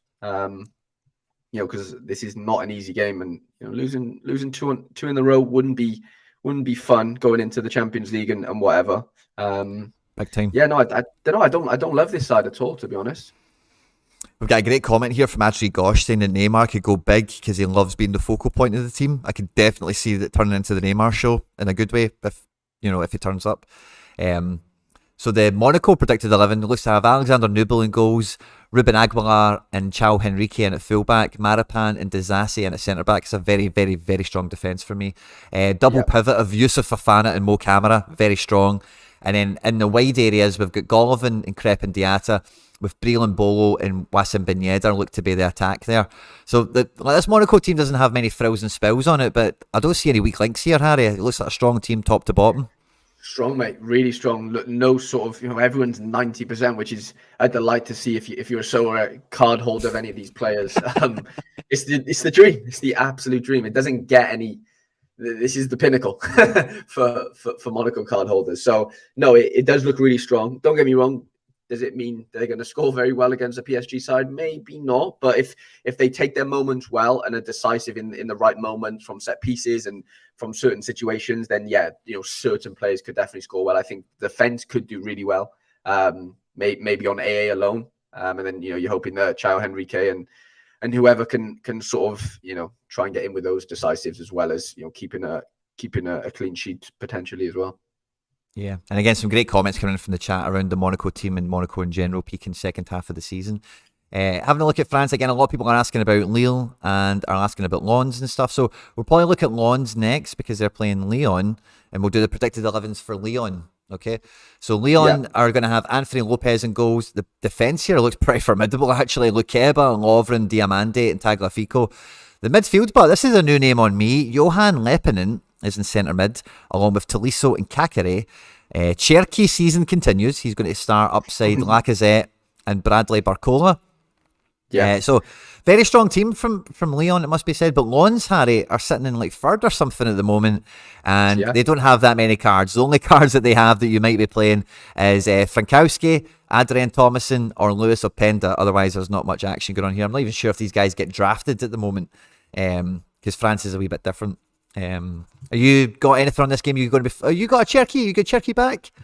Yeah, Cherky's back in the fold. I will be deploying him somewhere for sure. But yeah, it is a tough game, really tough game. Although they're at home, like you said, Lens and no mugs. That's Seko Fofana. If you've seen him play, oh my god, what a player he is! By the way, yeah, he's one that needs a card quite badly. He was getting touted up by a lot of these people we follow on Twitter. Those good kind of youth scout pages. He was getting backed up by them like last season, and I was like, "Oh, I love this team. I get a card while this guy's cheap." But I think he's Enzo Lafide on us, hasn't he? Yeah, he was like, I remember last season, maybe it was basically the whole stadium were there to because he basically was going to move, and he signed an extension, and the whole stadium, there's like 50,000 people there just basically thanking him for staying because I think he's club captain and whatever. He's just it seems like he's worshipped there, and he's obviously formidable and sort of a massive part in their recent success, I guess. But yeah, no, this Lyon team, like you said, that Johan Lepinen, he's a good little player, to be fair. He's like a similar to Kakare. He plays a bit more defensively, more of a 4 or 6, whatever. He's good though, keeps the ball well. He's strong, quite small, but yeah, keeps the ball well. And kind of allows Tolisso and Kakare to get on the ball and start spraying things and making things happen. That Barcola as well is a good winger. A bit weird in front of goal right now, but he's quick, very, very athletic, and kind of can stretch defenses. And obviously we know what Cherokee can do. But yeah, Gusto got injured midweek, so that's why Lukeba is playing right back, or down to play right back. Gusto came off injured 30 minutes in. But yeah, no, good Lyon team. I don't worry they're not going to score goals, but it's not an easy game, playing against Lens. So I am skeptical about playing my Cherokee in sort of, good, in sort of prioritized positions, Magic. And Harry, we've still got about 150 odd people here, and we've still not broke 100 likes. So guys, come on, help a brother out here. Drop the likes on. We're about to finish up with the French predicted teams in the French draft or whatever. There's a bunch of you here probably looking to get involved in the giveaway as well. If you want to get involved in the giveaway, end of stream, we've got about 4 or 5 cards to give away, a rare and a couple of limiteds. Jump onto Twitter at 23001, drop a wee retweet and a like, and get all the loving this. Look at all the emojis and all the good love that's coming in from you guys. Absolutely love it. Keep it coming, guys. Keep it coming. And we'll do the giveaway before we close out tonight. 146 people watching. Jesus, that took a rise. Well, we've got here the Leo predicted 11. Okay, so we're going to have Chevalier in goals with Diakite, Fonte, Jallo, and Timo Weah in defence. Yeah, he's doing well, mate. He's playing well. I think he's playing left back right now. Yeah. What? Yeah, he's doing well, mate. He's scoring well as well, the one Sorare. Like, he actually is. Oh, a forward card for that defensive 80, he probably will. Yeah. John's big unique, Benjamin Andre, 90% in his start alongside Andre Gomez. That kind of midfield trio supporting the attack is going to be Edin Zergova, Remy Cabella, and Jonathan Bamba. Some people were asking about him in the chat. He's in his 70%. Maybe a Angel Gomez comes in for him. Cabella's on a 50-50 as well with Angel Gomez. But Jonathan David, who some of the guys in the chat were asking for, is 90% on. But as we know with Jonathan David, sometimes that doesn't always mean what you want it to mean. Sometimes he's good for a random drop-in. The Strasbourg team that they're playing against is maybe not. Morgan Sanson, L1540, could be interesting for the draft. Same with Ibrahima Sissoko. Habib Diallo sometimes takes penalties.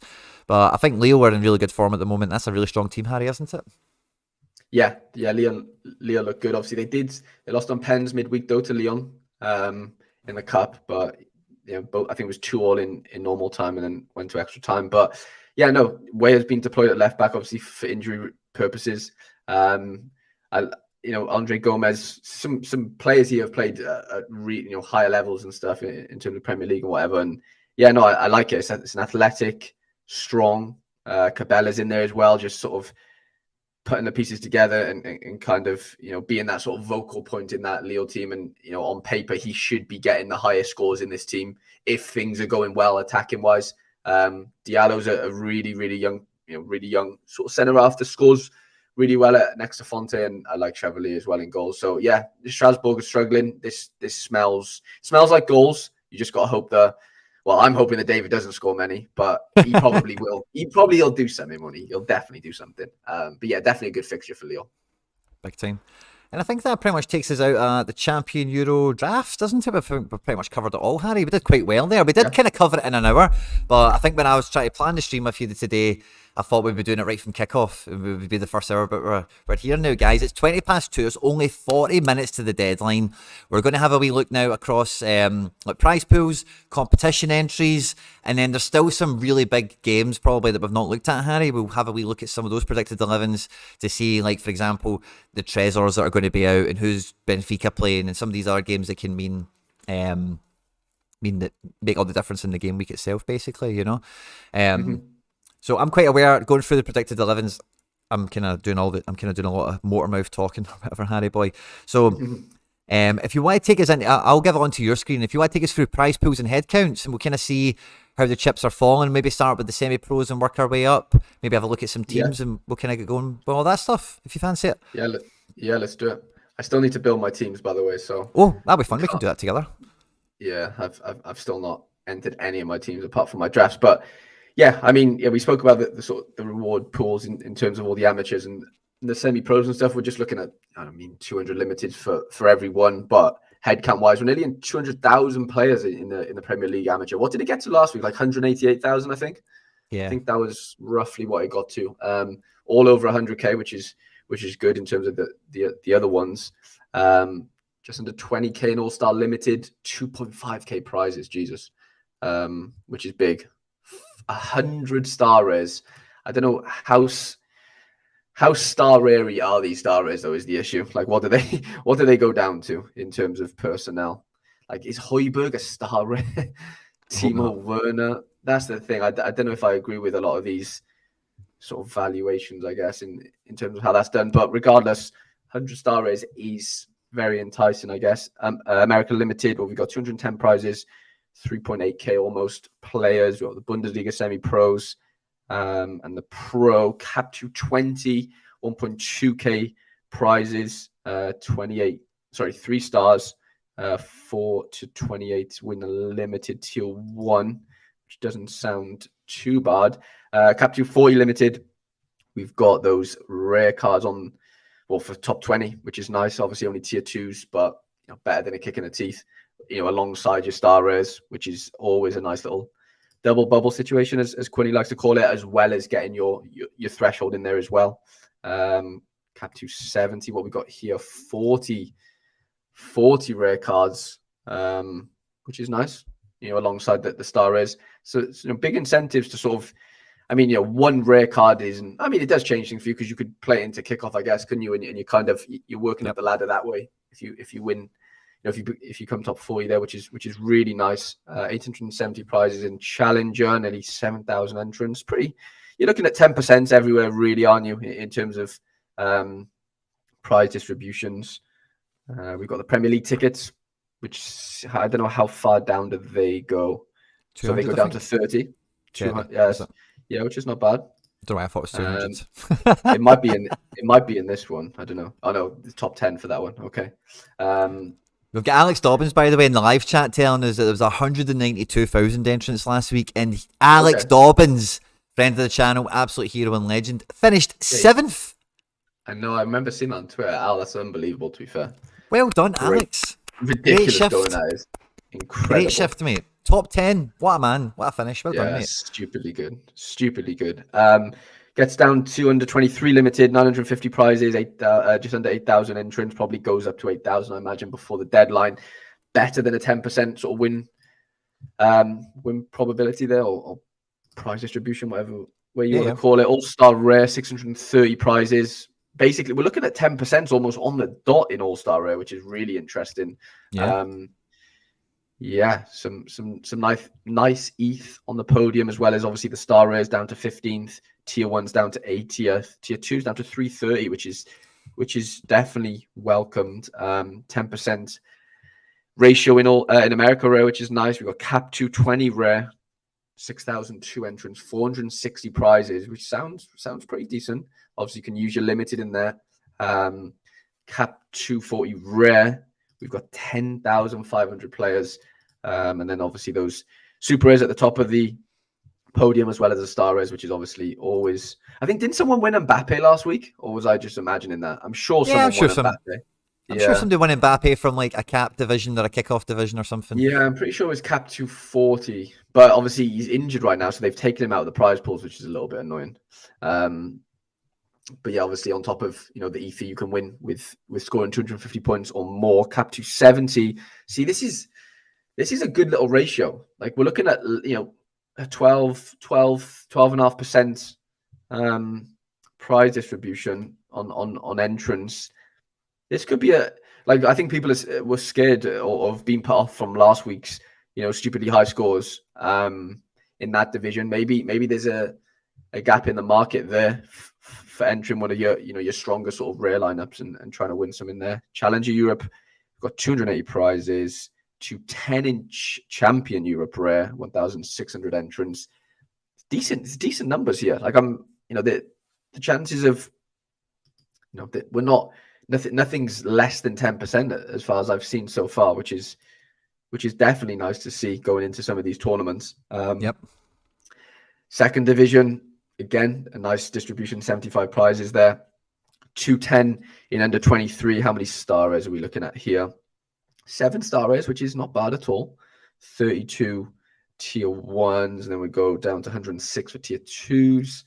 Not bad at all. All-Star Rare Pro, which is interesting right now, I think, All-Star Rare Pro, because people might, maybe definitely last week put a lot of their better cards into Cap 270, maybe now have reverted back and have thrown them back into All-Star Rare Pro. The prizes here have always been good in that sense, and I don't know, 100 tier 1s is very, very tasty if you can get in that top 100. America Pro 14 cards, 240 entrants. I guess that's a little bit lower than 10%. You got Challenger Rare Pro 60 cards, Champion 50, Second Division Rare Pro 14, Under 23 Rare Pro 55, which is just the usual, I guess, for these weekend so far. We got 13 star rares, 14 to 43rd tier ones, which is always nice. I was very lucky last week when I finished 53rd out of 55 card prizes. So nice. just scraped a card in under 23 rare pro. All-star super rare. Obviously, we've got the double bubble at the top, which is just massive. That star super rare. Quinny, are you aiming for this week, or have you not got the firepower without Celtic? Well, I don't know if I've got the firepower, but I'm going for it anyway. Yeah, so I've only got 3 teams this week, 2 supers and a rare. And yeah, that's the big super teams going after that again. 2 stars, man, on the podium. Just get on the podium, man, and it's a good time you're having. 100%, mate. America Super is 6 cards. Cap 220 Super 35 cards. This was where I won with a four-man team last weekend, which was nice, obviously. But, the prizes aren't great, but they're prizes nonetheless. Cap 240 Super Rare, obviously that unique at the top, albeit a tier 3. Definitely bite your hand off for it, as well as a tier 1 Super. How many players we got here? 610. Okay, it's not terrible. At the bare minimum, if you're hitting 250 points, you're obviously winning the ETH. Not an easy task by any means, but obviously anything above that, you're looking hopefully at prizes as well. Cap 270 super rare. See, remember I think it was last week when he was speaking about, I was looking at this number, the 196, and it was a lot less last week, I'm pretty sure. It was at one point. It was like at less than 100. And I was like, hang on a minute. Shall I put my under 23 boys into cap 270? And sort of try and fight out for those uniques. I didn't, obviously, but yeah, it looks like there's been an uptake in that division this week. Maybe I'm wrong, but I would like to know what the final number was on that last week to compare. Challenger Europe Super Rare, 3 cards, obviously, plus 3 rare cards plus the super rares, which is very, very enticing. Similar, in Champion Europe as well. We've got Kickoff Super Rare, 445. This one's interesting. Obviously, there's not that many prizes on offer, but you only need, I think, is it 1 super rare to play? Yeah, 1 super 4 rares. Obviously, for that progression and stuff. Second division, 5 cards. Under 23, 33. I think it was a very similar amount last week, maybe 35. Obviously, with the rare cards as well, the double bubble, and then going into uniques, which is not really where I guess we really need to be looking at. But challenge. Legend challenge. So we've got 100 card in limited for 1,900 players, and then 20. This is a bit of a cheat code. I mean, at one point you could only win legends with legends, but now you can't. Now you can win normal cards with legends. So if you do have, I think you can play. Yes, you can play super rare, rare, and unique legends in here, and their scores get increased depending on their scarcity. So there's obviously a massive advantage if you've got a unique or a super rare legend, basically, because obviously their scores are increased by their by their percentage bonus of their cards. So yeah, that one's really interesting. Not many players can enter it. I'm certainly can't, but there's definitely like a little cheat code in there if you could target, if you just basically bought a load of decent legends. I don't know the prices of them anymore, so I can't really say too much on if they're value or not, but being able to win actual cards with legends is very, very interesting dynamic, which didn't exist not too long ago. Big time. I'm pretty excited for the game week. The prize pools look pretty good, Harry. One of the main kind of questions that's came to me over the last week or two is normally people saying, I'm just starting out, what division should I target or whatever, Harry? But as we see the amount of options there for commons, the limited, pros and semi-pros, skipping past that feels stupid, doesn't it, at this point? Yeah. No matter how much money you've got to come and play the game, Yeah, it's probably not worth jumping in anymore in terms of just going balls to the wall unless you know the game inside out. There's just too much to lose, I think, and not actually that much to gain by just rushing things, where before you could probably get away with it 2 years ago and start rushing things and make more mistakes and get away with it in a weird way. Now it's not as easy to do that. And I think, these semi-pro leagues outside of the draft it's kind of where you've just got to land, basically. You buy one limited and you stick them with your 4 commons and you sort of battle it out there. And if you get not bored of that, but if you feel like you've got the appetite to move up and go into the pros, and you just buy another 3 and you're sort of cracking again. So yeah, I think this has been the most systematic and sort of progressive way of Sorare, getting beginners to sort of get on the ladder of paying to play this game, if that makes sense. It hasn't been an easier format, I don't think, that have made as much sense as this one. I'm pleased that they have it. and I'm pleased it exists. Obviously, it didn't exist when we were around. But yeah, no, I think it makes the most sense. Just get straight into, play the draft for a bit, semi-pro, and if you're sort of bored of that but want to kick on a little bit more, then you just stick in, get into the pro. But that doesn't mean to say to play all five of the drafts in terms of like, you don't have to play every semi-pro, i.e. Bundesliga, French League, La Liga Prem and Serie A. You could just stick to one. If it's the Prem that you enjoy most, then, go balls deep into that and go, work your way up from semi-pro to pro in that, rather than maybe going all semi-pro in all. I don't know. It depends where you like these players, and, it depends where your appetite is in terms of leagues, doesn't it? Yeah, for sure, man. So I've only got 3 teams going out this week, Harry. How many teams are you putting out yourself, buddy? Should be roughly 3 or 4. Yeah, I haven't actually built them yet, but yeah, 3 or 4 it should be. Well, I'll tell you what, I'll show you the teams I've built for this game week. Yeah. And then we'll come back to you and we'll do some building. We're about half an hour towards the end of the stream, guys. At the end, we'll do the giveaway. So just to recap a few things before we get into all that. If you want to enter the giveaway, you need to jump onto Twitter at Quinny3001. And you'll find this tweet here. Give it a like, a retweet, give it some love. It's the retweets that will enter you to the competition. We've got like 3 or 4 limiteds and a rare to give away. We'll do that at the end of the stream today. So if you want to get involved in the giveaway, Quinny3001 on Twitter, drop me a follow and do all that good stuff that we just spoke about, of course. And also, guys, with it 96 likes, there's over 150 of you legends in the house. So rare scouts and managers from all over the world. But we need to break that 100 like mark. Come on, guys, we're at 96. Let's get us past that. Yeah. So my teams for the weekend, I'll just kind of give you these, guys. Okay, so in La Liga Santander, the draft, I've absolutely screwed up my picks, Harry, over the last 2 weeks, and I've left myself with no defenders for the second game week in a row. So I'm not holding my breath. Maybe Iglesias plays, he probably won't. But yeah, in La Liga, I'm pretty much on to nothing there. But in the French one, I'm actually kind of excited, I need to drop Messi, actually. But I've got Payet and Kolasinac, who I think could score pretty well. Manoni's on form. I've got Cherki for Cherki season. But I don't think I could be playing Messi anymore. So who do we have as an alternate? Flavian Tate or Tagliafico. Can I do a swap? Maybe we'll do a wee swap. No, I can't. I can't do any swaps for France. So we're just going to be dropping Messi for Flavian Tate. That doesn't sound right, does it? That doesn't roll off the tongue very well, does it? No, it definitely doesn't. But we'll we'll keep Captain Payet because they're playing Clermont. We didn't actually look at the Marseille predicted team, so we'll just have a quick peek at Marseille just for my sanity.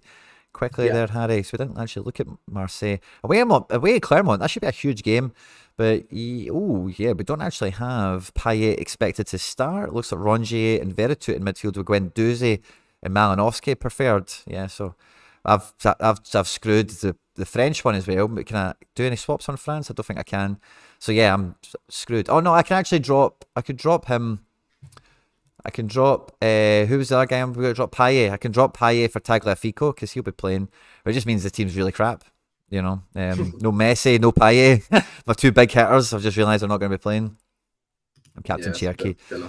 Yeah, so it's a rubbish team, so not going to hold my breath on France anymore. In Serie A, but quite excited. I've got Skorupski, who I just got a super rare. He was already drafted in to be goalkeeper. In defence, I'm going with Josh Doig, Harry, because there's not that many great defence shouts. Verona are playing Salernitana, and Doig loves a decisive from left wing back, Yeah. So I'm going with Doig as my defender, Captain Cravadonna, and then double attack of Berardi and Osimhen. Berardi is playing Udinese, so like it. I'm kind of hopeful for that. Yeah, I'm quite hopeful for that. Bundesliga. Now, see the thing, Harry, a lot of people might not know this who are out there. So if you haven't liked the video, and this is new information, you have to like the video, right? But when you go and play the semi-pro division, you can reuse all your commons. So they're multi-use commons, So for the Bundesliga semi-pro, I've put Felix Nemeka in here. He's probably not going to start, but he's my only option. And I thought, why not? We'll just put the team out there and we'll see what happens. So before you shout at me, I know he's 50-50 to play, but we've done it anyway. We can use the commons in the common draft. I'm not losing out on anything. Same with the Serie A Pro. It's the exact same team, but I've dropped Berardi from attack and I've put Kostic in as a captain limited midfield card. So it's Skorupski, Doig, Cravadonna and Osimhen. So maybe that does something. That could be fun. The Bundesliga Amateur, the player I've got rather than Nemeka is Bellingham. So that's a wee bit better. And the Premier League Amateur draft, I've not redrafted this week. I've tried to stick with my same picks, but I've got Jose Sa. I think I did change the goalkeepers actually. So I've got Jose Sa in goals now for Wolves. Mark Gahey at home versus Brighton. I think it would be a good AA game for him. And when I watched the Palace highlights last week, this guy goes up for corners and stuff. So I wouldn't be surprised if we maybe get some final third AA or maybe even a decisive if we're mad lucky. Captain De Bruyne, Saka and Haaland. Let's just hope it goes better this week than last week, but we'll see. And yeah, that's it all for all the draft teams for me and whatnot. But then I'm moving into Cap 240 Rare to go and get my threshold. And this is the only Rare team I can kind of play. So I'm going Oblak, I'm going Guardiola, I'm going Wirtz, I'm going Tanaka, and I'm going Vakun Bayo at home at Sarang. So this team feels like it's obviously going out there to get 50 quid first and foremost. But the podiums get stars on it. And it's got some super rares on it. Tier 1s for... So I think this team's a top 15 team. I'm aiming for the top 15. I'm aiming for the top 20 with a team like this. So there's no XP, there's no captains, but the quality of player I've got, like, if they all start and turn up and yada yada, I'm hoping that's actually a bit of a podium top 20 kind of team. Yeah.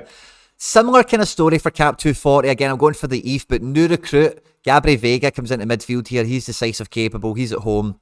I know Atleti are not an easy game, but... is what it is. Soria and Maffeo come in for the defence again with Enes Ünal. Now, this is actually one out there, guys. Thoughts and prayers with all the people infected by the Turkish Syrian earthquake, of course. But I caught Kiki Sanchez Flores' quotes from the Getafe pre-match press conference. He was saying Enes Ünal will play this match, and he is very convinced that Enes Ünal will be doing everything he can to dedicate goals and performances and whatever to, you know, people that he's, you know, obviously very upset to hear about the situation for. So, you know, I'm playing Ünal, and I'm kind of hoping that he does have the flag around his shoulders by full time in the good way, if that makes sense. Maybe gets a couple of goals in this game. Getafe are at home to Vallecano, who don't concede a lot and don't necessarily score too much either, but get a lot of plaudits. So quite a tough game. As long as I get some Ethereum, I'll be quite chuffed. But that team, if things go off in the right way, there's a unique at the top, there's some tier 1s at the top, and who knows. But my actual power team, Harry, that I'm hoping can go out there and do some stuff. We've got Skaropski super rare in goals.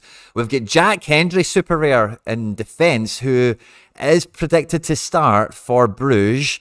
And I don't think Bruges have got an easy game. They don't. They're at home to USG.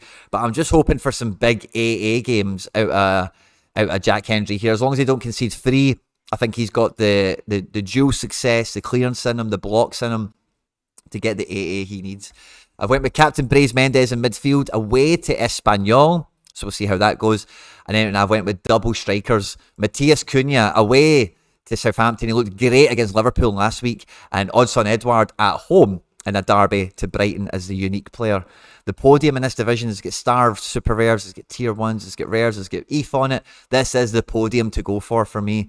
And I don't think my team's overly capable of doing it. It is capable, but I'm not as bullish as I normally am, Harry. Yeah, I need Edward to score. If Edward doesn't score, the team doesn't go very far, basically. Yeah, so it's kind of what I like about like unique forward is like it's just shit or bust. Like they have to get a decisive in most, you know, and when they do, you're just on, aren't you? And you know, it's an obvious one, but I just think like the route to success is just a goal or an assist. You know what I'm saying? Like you're not asking too. I mean, you are asking a little bit, but you're not asking for like a crazy AA game. And you know, with unique forwards, you're just looking for a flipping goal. Can you get 5 to 10 AA? Yeah, well, we're cracking, aren't we? We're on 110 points. What a start! Basically, is kind of what we're looking for there. Yeah, I hope so. I'm glad you think so. There's a couple of points in the chat, Harry. I just want to throw this up. I've actually had my beautiful assistant in the office today timestamping the stream as we're going. So we're 20 minutes to the end. It's 20 minutes to the So Rare deadline for the weekend. If you've missed any intel right now, if you can't see it in the description of this video, all the timestamps, just refresh the page. And the whole last hour and 20 minutes is fully timestamped with predicted 11s and all that fun stuff. So if you have missed something, you can go back and check out if I actually going anywhere, which is lovely as well. If you want to enter the giveaway at 23,001 on Twitter, we've got up to 109 likes, which I fucking love, guys. Thank you very much. But there's over 160 of these here now. Can we get up to 120 likes? Can we get another 10 or 15 likes? Come on, guys. Harry boy, where are your teams going? Who are you picking? Where are you playing? I'll share my Sorare data tab so we can get that on and kind of work. Can you magnify up one for me? Magnify up one more. Yeah, perfect. And then we can see everything lovely and big. There we go. Okay, so this is what I'm thinking for under 23 Rare Pro. I know the Muric situation was kind of bugging me out a little bit, but it looks to be, he looks to be like set to play. So I'm going to go with him, I think, with the Bayer defensive stack, hoping for a nice little clean sheet and a good win at home to Preston. I didn't have anything better really in terms of super rare. Well, I always wanted to play, even though Carlson's let me down for a while recently. He just played his 100th game for AZ. He scored midweek in the cup, even though he missed a penalty. They play Excelsior tonight. I just think he's just due. He just has to be due something. He just does. He has to be. And then, yeah, like I said, I have good midfielder options in rare. Let me get rid of this a minute. I have good midfielder options in rare, but super rare, you're looking at either Yari, who's been good recently, obviously scored 100 last week, or Alan Varela.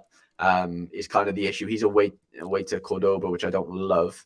And then we've got Enzo and Pedri, which are obviously, great options, both away from home, though. I kind of do fancy the Yari at home, though, over them. And he's a super, which then allows me to play my Mega Jurian Timber that's on like 11%, which feels like a super in itself, almost. So, yeah, he kind of has to be in there at home to Warwick. He had a great game last weekend away to Volendam, I think it was. So I'm hoping for another clean sheet there. So this is a pretty settled team, although the Muric situation was, shaky. And then moving on to the super rare division, I'm basically looking to be going with my Gaten Cook super rare. I don't really have any other choice. Here we're looking at it's either Cuesta or Badiashile, effectively. Nobody else really makes the cut. Badiashile, for me, has... I mean, even though Genk are at home, I just don't trust Cuesta for some reason. I don't think Antwerp score that much. I think Antwerp are quite a solid team. Yeah, they're quite streaky. Like they'll score a couple in. Yeah, they didn't really score last week, I don't think, but then they'll score like 3 the week before. I don't know. And especially at home to Genk. I don't know. So this will be my contemplation now. I'll show you. So we'll go with Genk have got a 33% clean sheet potential. Yeah. XG for Antwerp 1.3. Yeah, I don't know. I don't know if I love that. I would pick Badiashile personally, but I think statistically Quest is maybe the better shout. I don't know. I'd pick Badiashile, but yeah. Well, Zaidu's coming in as my unique. He has a great home fixture against Gil Vicente. He had an assist midweek in the cup, so he should be raring to go. And his sort of player that he sort of battles with he wasn't even in the squad midweek, which is good. Somebody in the chat said, is Muric back? He's been training all week, so there's no reason why he shouldn't be back. It's just whether or not company sort of throws him back in. So I am taking a risk for sure. And the problem is, Quinny, I don't actually need to take the risk because I have a Gaten Cook rare, which I could just play, but I can't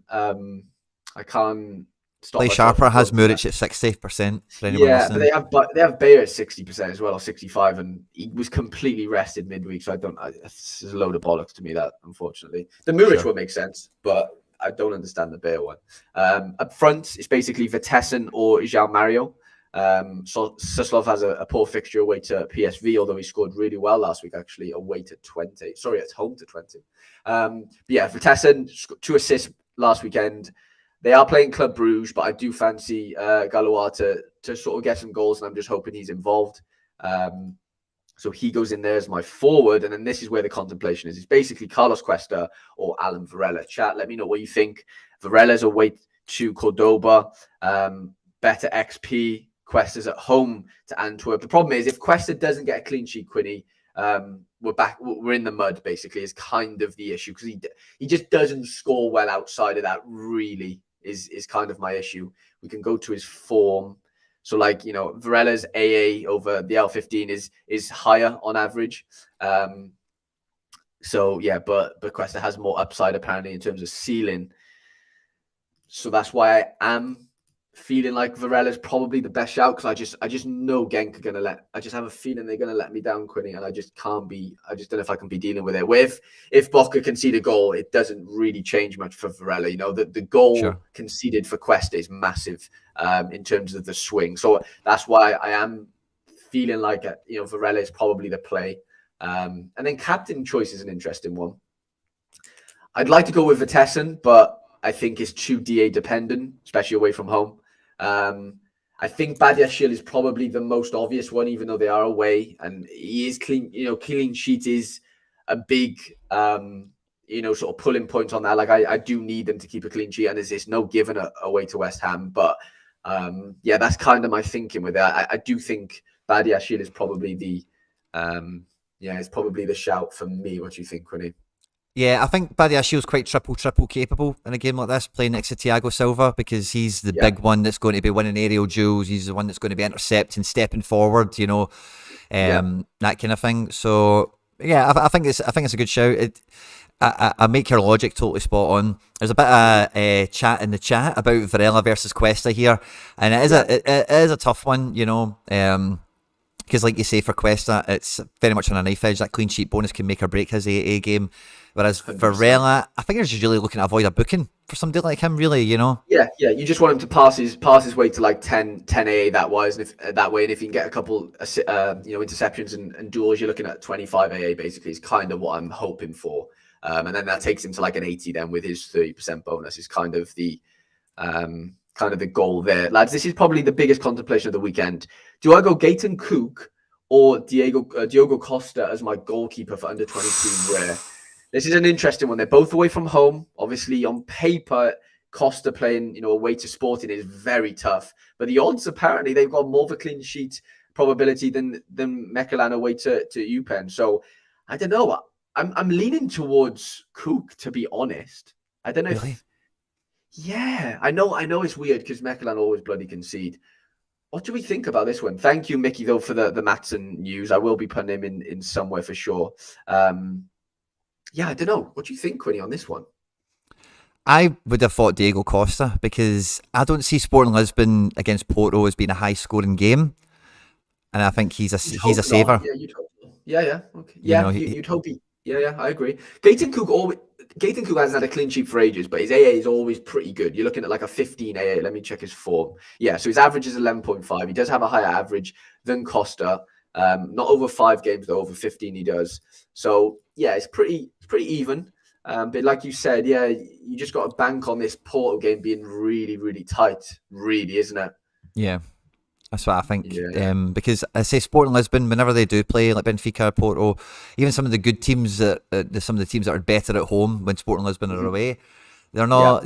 Sporting Lisbon, they don't always batter teams like 5 and 6s and stuff like that. They're quite a defensive unit, 5, 1, 2, 3 or whatever that is they play. So I would have went for the Costa, but I get your merit on, because Eupen are really lowly, not got much going on. But Belgian football, man, like it could be 5 each or something, with teams like Eupen and Mechelen involved, like. And funny story, Quinny, they're playing tonight, and we all know what Fridays are like. So yeah. So I don't know if I want to, and especially if I go Cook here, I'm going Cook in Super Rare. So two of my teams could be dead basically. Double jeopardy.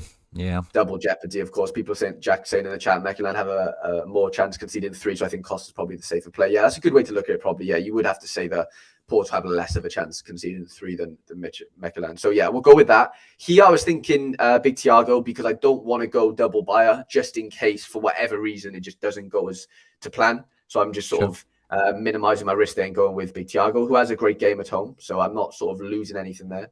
And then in midfield, it's basically Pedri and Enzo, or one of them going off who I've got up front. So I'm going to go Pedri for now. And then up front, we got the choice of Kulusevski or Cherokee. I think Cherokee's the play at home. A bit more informed for me, even though he has a worse bonus. I can't really help that. So yeah, I think Cherokee's the play at home, away, instead of the Kulusevski away. And then the extra player is either Bayer, Enzo, or Kulu. I'm leaning towards Enzo, to be honest, just hoping for a massive AA game from him again. Yeah, what do you think there, Quinny? Because I don't really want to go with Bayer. I just want to keep that away from anything for now. So it's basically Kulu or Enzo, lads. What do we think? Let's see what the chat says. But because Kulu's more decisive capable, I think, on paper, away to Leicester. There's definitely something in there for him in terms of getting decisives and setting up Harry Kane for something. I'm just hoping, or am I playing it too safe by thinking Enzo's going to get another really good AA score? Mali says Enzo is the way. Yeah, I mean it is the way, but I don't know. This is my luck. I'll not play Kulu, and you'll get 2 assists in the first half. Harry Kane probably scores both, and then I'm just in the mud. It's kind of my worry where I'm just banking on Enzo getting the A. Everyone's saying Enzo's clear, lads. Wow. Okay, Enzo's clear. We'll do it. I think that's what I've gone for anyway on here. I've put it in. Yeah, Costa Pedri. And what do we think about captain? I've gone with Pedri for now.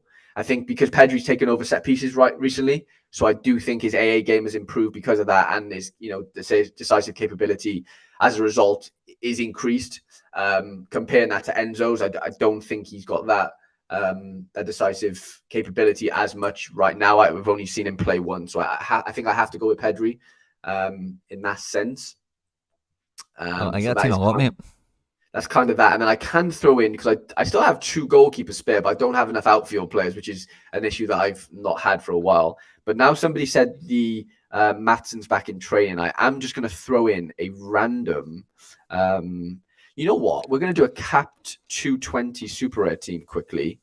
Cool. And it's gonna look something like this. Yeah, we can do it. We can go Gaten Cook. We can go Carlos Cuesta. Your screen's froze on me. Sorry, Harry. Your share screen. I've got it there. I've got it now. Yeah, I just haven't shared the Sorare version. So yeah, this is kind of what we're going to do here. We're going to go Cook in goals, Cuesta at the back, Maatsen in midfield, hoping he somehow gets off the bench. And then up front, we've got 80 points to spend. It kind of has to be João Mario, and then we've got 20. Yeah, that's not going to really run, is it? We've got a couple of players in other lineups. I think I have a couple in training that I've not been able to see. Suslov's in training, but he's on an L15 of 50, so that doesn't really work. Brian Aguirre is on an L15 of 45. That doesn't really work either. We could... I was thinking we could play Nico and then get... How many have we got? Yeah, we got 4. Okay, we could do this. Nico's a bit questionable at start, but is there someone else that's a bit safer? I don't have anyone that... okay. Yeah, literally no one. If we play... Yeah, I appreciate it, though. Brian Aguirre in here, because he is apparently set to start for Newell's Old Boys. So, yeah, there's obviously shaky players in here. There's nothing... Sure. This is just a punty lineup. I can't put I don't have enough rares to put in for cap 240. So I could put in a decent look. Wait there. Okay, let me show you one more thing. Let me just delete that. It's either that, lads, that cap 220 super rare, or we go all-star rare pro. Ooh. And we go Gaten Cook, we go Jordan Bayer, we go Maatsen, we go Kulu, and then we go Cuesta. We could do that. That could be good. That could be good. Yeah, Maatsen is definitely a doubt though. He's like. Maatsen's your mid, isn't he? There's what's your mid options? I don't really have anyone. Yeah, to be honest. So either way, Maatsen has to play, whether that's cap 220 or in here. So either way, he has to play in the lineup. It's just whether or not the stuff around him has a better chance. I think on paper, this probably has a better chance in a weird way than the cap 220. But then maybe not. I don't know. What do we think? They're all dice rolls. I think All-Star Rare Pro, you're not going to get away with a team like that, Harry. You might get away with your question marks and a cap 220, but I mean, there's only one question mark here at the end of the day. The rest are all playing on paper. It's just can they score well? Georgie says Maatsen will come off the bench. Option 2 is nice. Everyone's saying the Gas Pro is what they're there for. So you know what? I'm going to trust the boys. I'm going to go in for it, and go with that. And then I just need to correct my training lineups because I don't have them. And then I think we're good to go. They're saying it's better because of Kulu. Yeah, that makes sense. I definitely get that logic. I'm just going to throw this out here, Harry. We've got 3 or 4 minutes left to the deadline, okay? But Hey Mai's giving it to me tight in the live chat about that Eupen Mechlin shout. So I've got a little window I'm going to pop on screen, right? This is the head-to-head of Eupen versus Mechlin. Now, I'm not saying Eupen are going to score tons of goals against Mechlin, but I'm just saying Belgian football is fucking mad, and you never know. Last season, we all know how bad Eupen are, right? But in the last season, the 21-22 season, Eupen versus Mechelen happened 4 times, 3 times in the league, once in the cup. Mechelen won once, the very first time, 3-0. Every other time, it was 3-1 to Eupen, 3-1 to Eupen, and then 1 each. So, like, you know, even though we all know Eupen are crap, they were crap last season, but they still scored 3 goals twice against Mechelen, you know, so, like, I don't know, once it was in the cup, maybe you don't want to count that, rotation or whatever, I get it. But all I'm saying is, it's a mental league, and you just never know who's actually going to beat who. It's 13 versus 14. Both of them have conceded almost or 2.5 goals a game.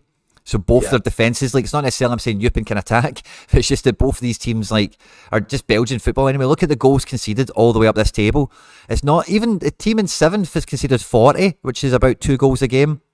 You know. And that's more my point here. It's just you never know who's going to concede 3 or 4 this game week.